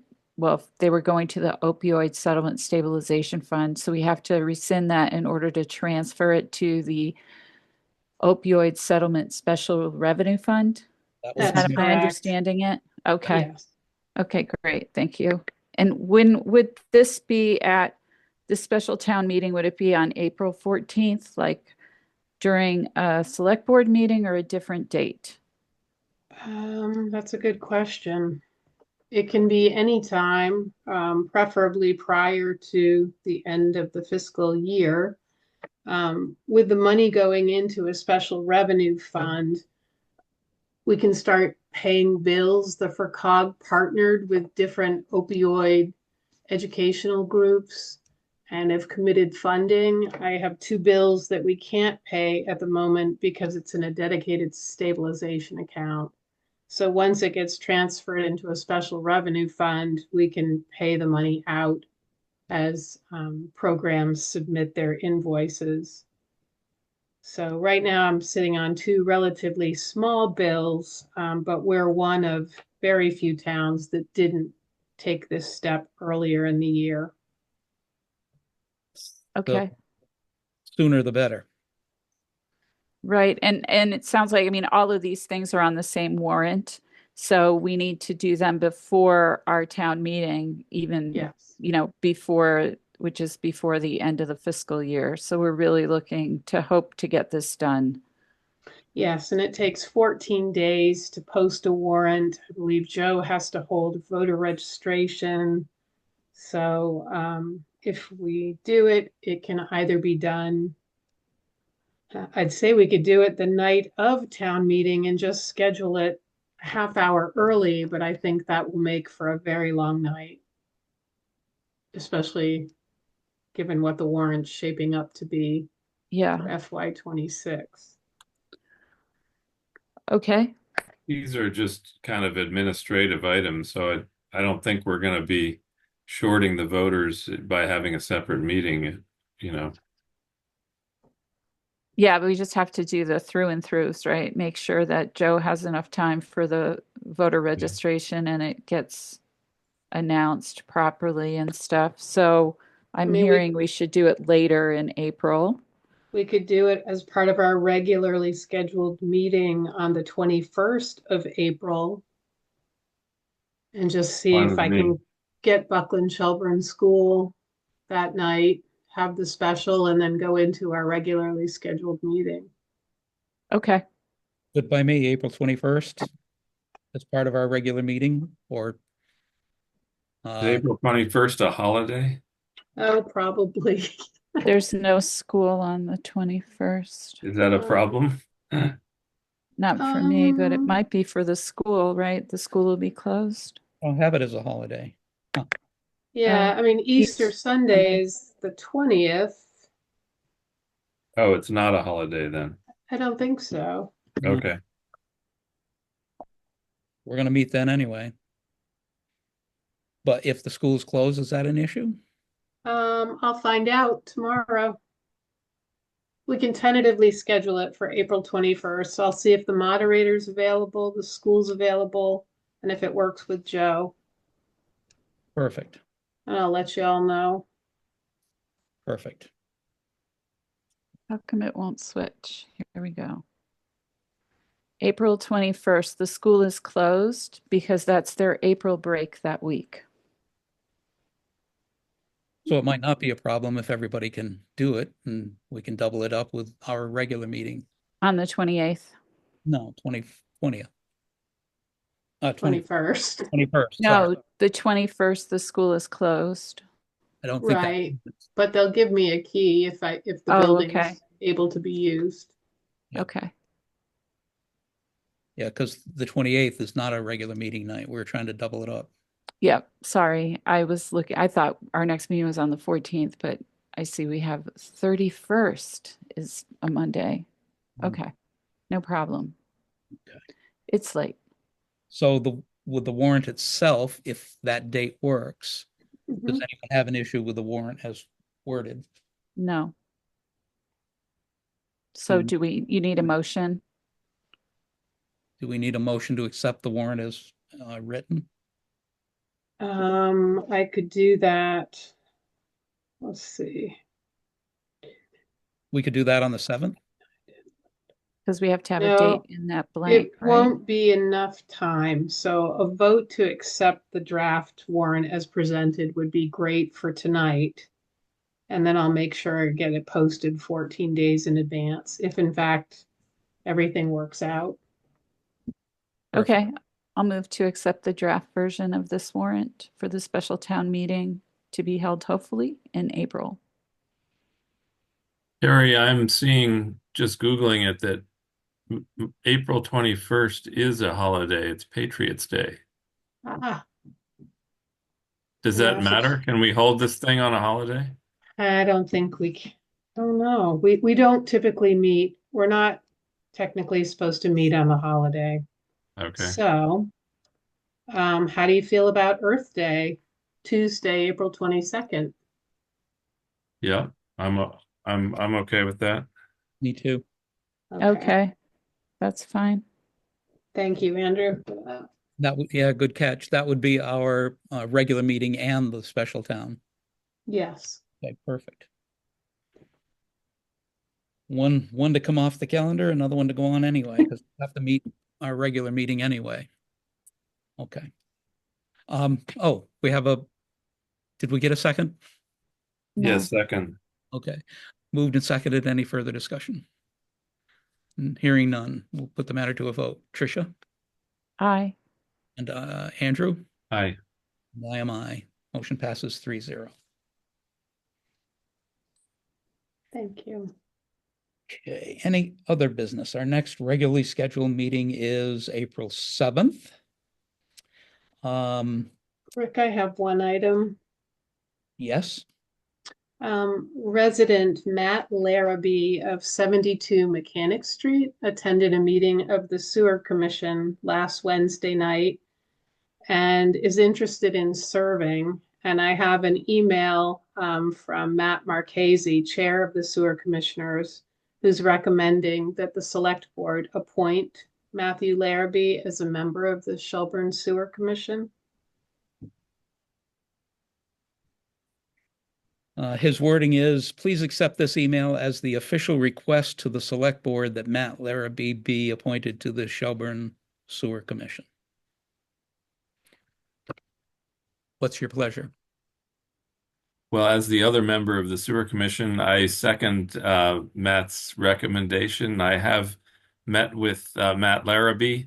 Yeah, the only drawback is his name is also Matt. So, but hopefully I'll be able to overcome my confusion in that regard. But he's a relatively new resident of town, but is very interested and wants to serve. And we've been short a sewer commissioner for I don't even know how many years, but so I'm eager to bring new talent on. He's a younger resident, so that's always a good thing as well. And he's also just for your interest, he's a game designer, so he's bringing a new industry to West County there. And so I look forward to working with him, and I'll be meeting with him tomorrow he's asked to just get some more information. So I'll be chatting with him tomorrow. Good. So again, Was that a motion? quarter of nine. I move it, yes. Okay, I second. All right, moved and second. Any further discussion? We'll put the matter to a vote. Andrew. Aye. Tricia. Aye. I am aye. The motion passes unanimously to appoint Matt Larrabee to the Shelburne Sewer Commission, filling a long vacant third slot. Let's see, we're still under any other business. I would like, oh, Andrew, I think you asked to bring up your request that was sent around to us March 20th regarding the possibility of looking for funds from the Housing Authority to hire a consultant to look at the property on Mechanic Street and the other two lots. I think you mentioned. Not money from the Housing Trust Fund. I'm sorry, Housing Trust Fund. Yeah. We've got, I think, a $20,000 hit on that at the moment for the food pantry.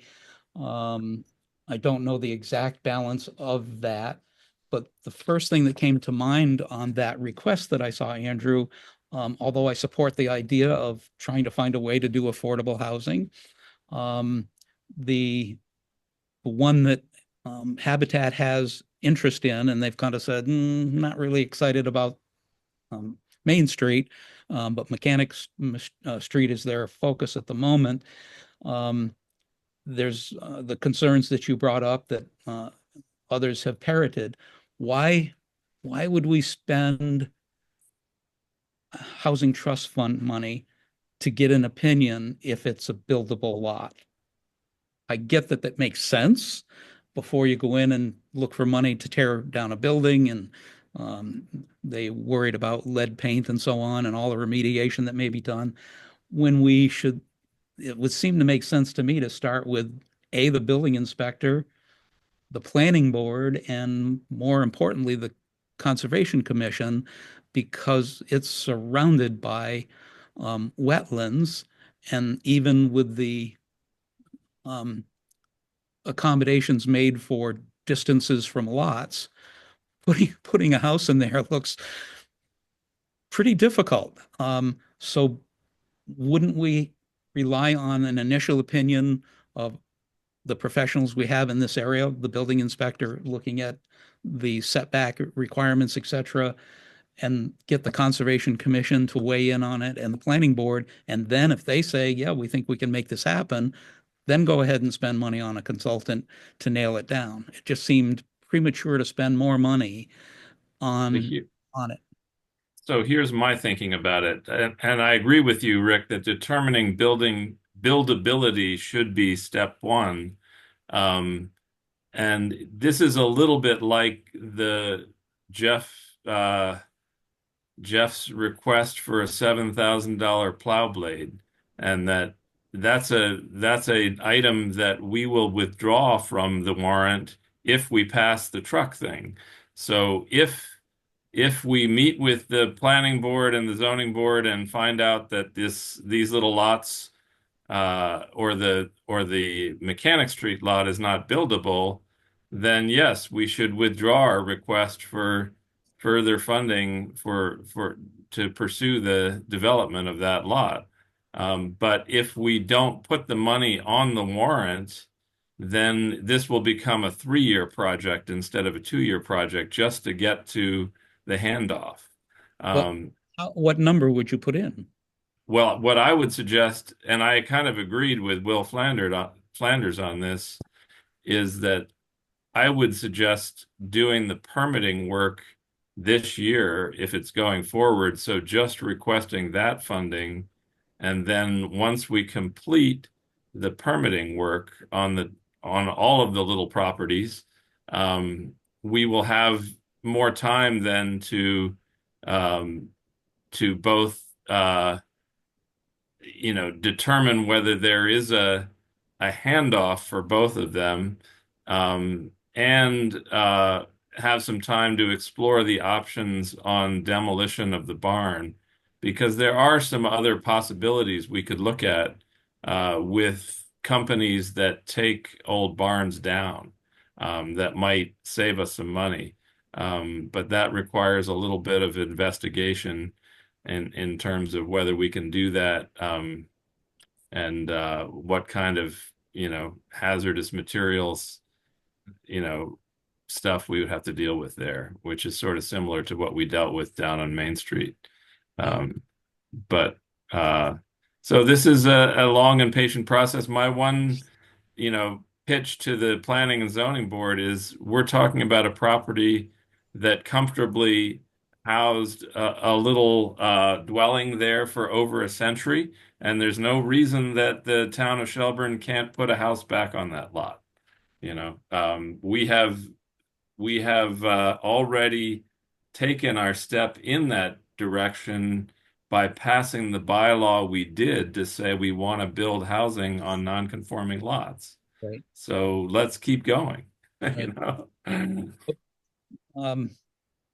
So a consultant would do the investigation, determine its buildability, and then pursue the permitting process, and we have no idea what that would cost? Right. Well, yeah, we're making sort of guesstimates at this point.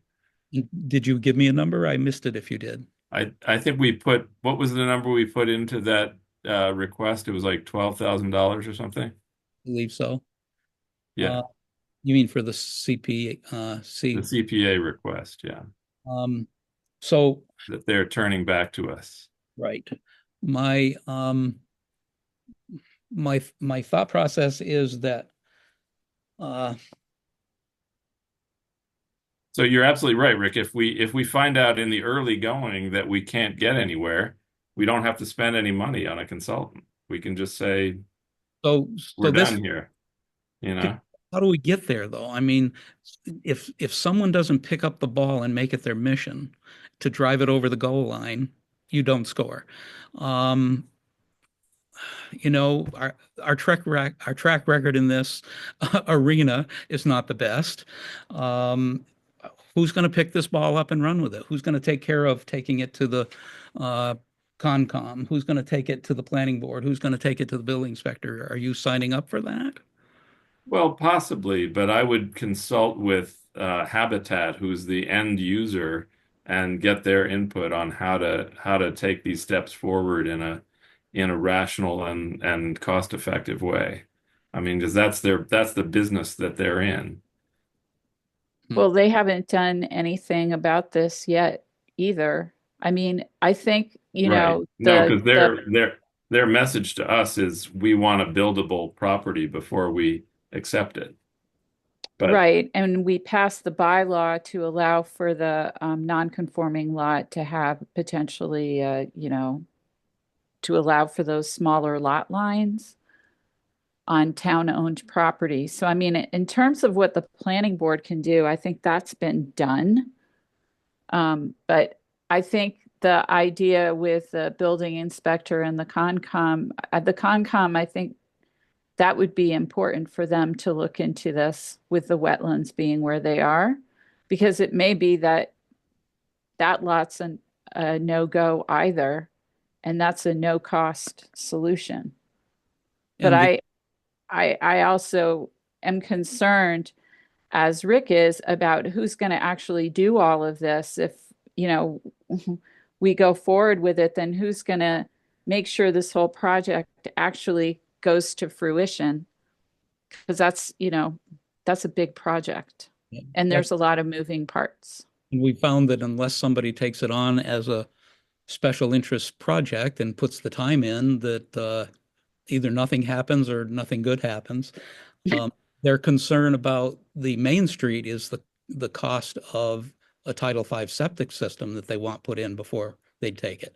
That's another big chunk of change. So I guess the appetite of the town. I did not hear that, Rick. I heard that they wanted a septic. Well, no, Habitat is not volunteering to take the Main Street property. We have to find another developer to do that. But what I heard was that they wanted uh, assurance that the place would perk in order to move forward. So Habitat did? I'm sorry. When Yeah. you said they, you meant For Main Habitat. Street. For Main that Street. was that they wanted a property that would perk, not one that had a septic system on it. So my assumption was if the property will perk, then the developer would raise the money to put in the septic system. I mean, I think it's a tall order to ask the town to put in a septic system before, just to hand off a property. Right. I agree. They also wanted a survey though. But doing a perk test is not, it seems like a reasonable request as part of the accepting of an empty lot. Didn't they ask for a survey to join the two lots into one? Yeah, so those are the things that we're looking at is the permitting work to make a buildable lot that you can hand to a developer, but not to develop the lot for them. That's like asking to have a, excavator come and dig you a foundation too. Why not, Okay. Well, again, my biggest concern is who's going to take this ball on because I'm not. Well, I'm willing to carry the thing forward to hand off to a consultant to do some of that work, but I'm not going to do all of um, you know, the expert evaluations of the property. No. My point was you want to get it on the warrant with a dollar figure. Now, you want us to vote that to get it on the warrant.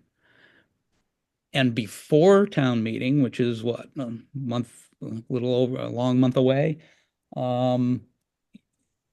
you said that we should get feedback from the building inspector, from the Conservation Commission. Well, before or after, I mean, again, whether we use the money is How could you more. pass over it at town meeting based on that information? If the building inspector and Concom says you can't do it, why spend any money on a consultant?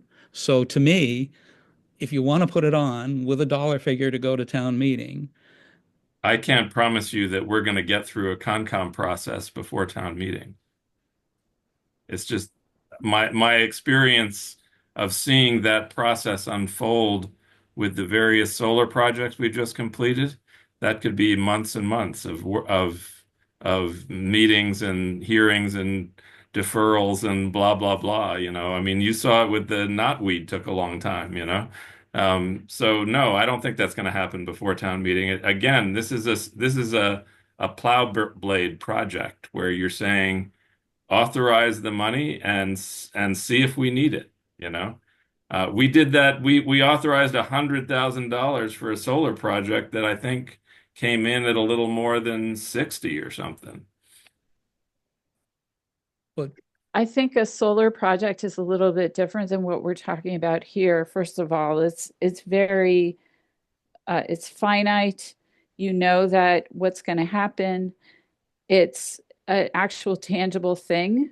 And what we're talking about here is trying to figure out allocating funds for something that we don't really have somebody who can shepherd all the way through to the end, which would hopefully be a building that could house people, or not. And that it's just a lot of unknowns, and we're being kind of pressured into making this degree of a decision on something that still is very nebulous in a short period of time. It sounds to me, all these things that take months to do, this would be a good time to do them, get them started so that when next year's town warrant comes around, there can be a vote on it and we have much clearer information. And nobody's feeling the pressure that we have to do this right now, or we have to allocate money, or we have to try to do it. These properties have been vacant as long as I've been volunteering time to the town. It's not going to hurt for another year to go by and actually get this done, though. I mean, the planning board got the zoning bylaw changed, And then maybe the next step should have been whoever was going to, be interested in this project to say, all right, well, let's have Concom try to look at it. Let's have the building inspector look at it. But none of those things happened. And I think that that's probably what needs to happen next, so that when this goes to town meeting, we have a very clear plan in place about this is exactly what we want to do with this.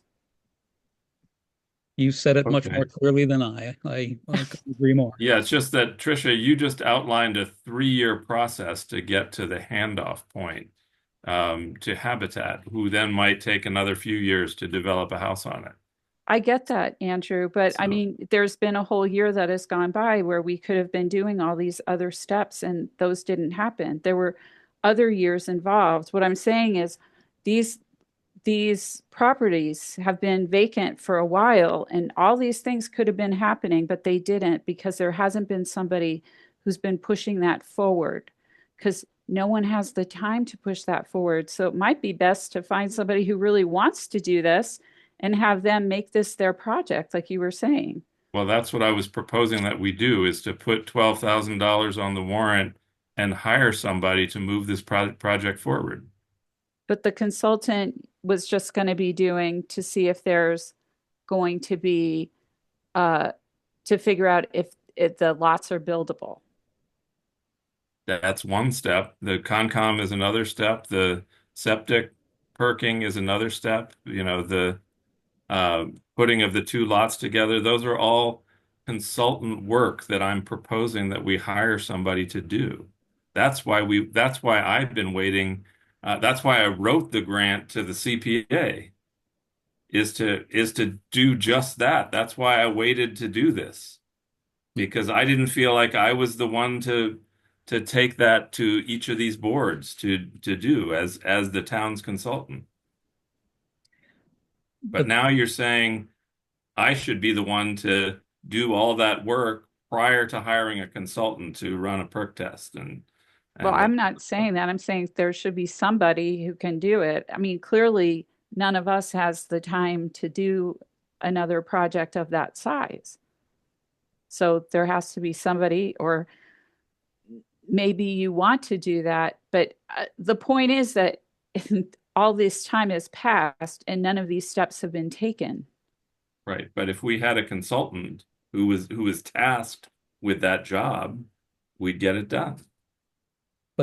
But $10,000 more to find out that, oh, Concon says you can't build there because of the way. I just can't. Well, no, Rick, I think you do things in the order in which, in the order of operations that gives you a go, no go answer. So you do the Concom thing first. If that fails, then the consultant isn't going to stay on the hook to do other work that you don't need doing anymore. And we were just thinking that the Concom part of this might take a long time because they have to have, their hearings, they have to announce the hearing, they have to engage everybody and find that out. I don't necessarily think that's going to happen before town meeting, so we won't have a determination by Concom. But you were saying that you thought we could pass it over if Concom says no. Well, Concom That might was not Rick's have an idea. That answer. was not my idea. My idea was to pass the funding request, hire a consultant, and have them proceed on a go, no go basis through the various steps in the permitting process. So if Concom says yes, then you go on to the next step. They say no, then you don't. At that point, you've committed the money and hired somebody, and I think it's you can hire them on a project by project basis to say, you do this, and if it works, keep going, and if it doesn't, that's the end of your contract. We have maybe what, 10, 15,000 left in that account, and we're going to take 10, 11 of it for a maybe. I can't. I'm not comfortable. Barry, how much do we have left in that account? I asked the accountant last week for a balance. I believe there will be 111,000. We just got another $34,000 check in. 20 is allocated to the food pantry. There's question of how to fund John Walsh's phase 2 of Cowell Gym maintenance improvements. I'm suggesting we take a portion from both Cowell Gym user fees and housing trust. So is there $12,000 available? Yes, there is. My question is, are there people out there who do this kind of work? I mean, we'd have to advertise to seek consultants, and that would cost through the FERCog. Yes, that's what pre-development is all about, is finding professionals who do that work for you and getting it done. Mm-hmm. I mean, we're basically talking about the difference between throwing up our hands and saying, let's auction this property for a few $100 to become somebody's lawn that will generate 0 tax dollars for the town, or investing some money to find out if we have a buildable project that we can put 1 or 2 affordable homes on that will provide a social need for the town and generate some tax revenue at the same time. That's the difference that we're talking about. So I guess at this point, I think the board should decide whether they want to put an article on the warrant to allocate maybe up to 15 for this purpose. That would be good. Now, I mean, I think that the will at the CPC said, you know, this might be an option to use the Housing Trust Fund. Maybe there's other funding available, which is what he was suggesting. Maybe, you know, find other funding. He was talking about using the funds that the town already has before applying for CPA money. Right, but is there any other source that could be used for this, is what I'm asking. Just the Housing Trust Fund. Stabilization, it would. And what was used for the demolition? ARPA funds. Okay. Well, it just is so quick to get turned around. Well, this is something, actually, it's the same project that I walked you all through months ago when we applied to the CPA. It's not a different project. They're just saying use a different funding source because you already have the money in hand, rather than coming to us and asking us to, you know, provide this matching funding for it, you know, which would cost the town, you know, 50% of what we're asking for, and the state would pay the other 50%. That's how CPA works. But they're saying you've got a cheaper alternative if you already have the money in the town pot. Right. I think so. Right now, it is after 9 o'clock, and we've been here and we've looked at huge budgets and lots of other information. And I feel a lot of fatigue and pressure to make this decision right now in such a short turnaround. That's my hesitation about making a decision right now. Do we have another option before the warrant closes? The warrant closes to the public on April 7th. The board could entertain this at their meeting on April 7th if you choose to do that. Happy to talk about it then if you'd prefer. Yeah, I'm not prepared to support it tonight. Maybe it's fatigue too, but it just seems pressured. Yep. Well, I will contact Megan at Habitat again and see if we can maybe bring her to the meeting on April 7th if you want to talk about it further with her, because she's the end user of at least the Mechanic Street property if it becomes buildable. See if they have a consultant that they use that they know. I mean, they might, yeah. Now we don't even know what the name of that type. I mean, not a personal name, but what are they called? The person that does that? Are they? They're not a lawyer. They're not a. You know what I mean? They don't have a title. Let's find out if they have some input for that and bring it up on the 7th. Okay, sounds good. I agree with that. Just don't commit her to an appointment yet, Andrew, until I take a look at the agenda to see where I could fit her in. I know Natalie Blais coming in that night too. Okay. Great. All right. Correspondence, two quick ones. I think you may have seen a shared email from our chairman of the Energy Committee about a solar company that's been going door to door and getting people to sign a contract for solar and showing up less than 24 hours later with the solar panels, which makes people raise their eyebrow. And after investigation, the police department and others were advised to be aware of this. So I thought I'd mention it during our public meeting in the event others know somebody that's been approached and et cetera. The other is a member, Mary Lou Gallup, has submitted her resignation from the Recreation Committee. That leaves 2 open seats on that 5-member board. With the third one of the remaining 3 seats is up for reelection. So another opportunity for people to step forward, take out papers and run, because right now that 5-slot Recreation Committee has 3 members. And I just wanted to pass that communication on. Public comment. Oh, Yes, sir. Mr. Walsh. Just a very quick update. I know you can't reply. I've been in contact with Window Depot.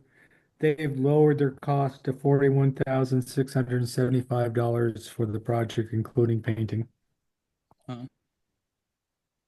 Thank you. What was the lowered from? 45,000 something, 45,105 or something. Great. It's a nice John, drop. will you have something in writing that you can send to me as part of the bid package?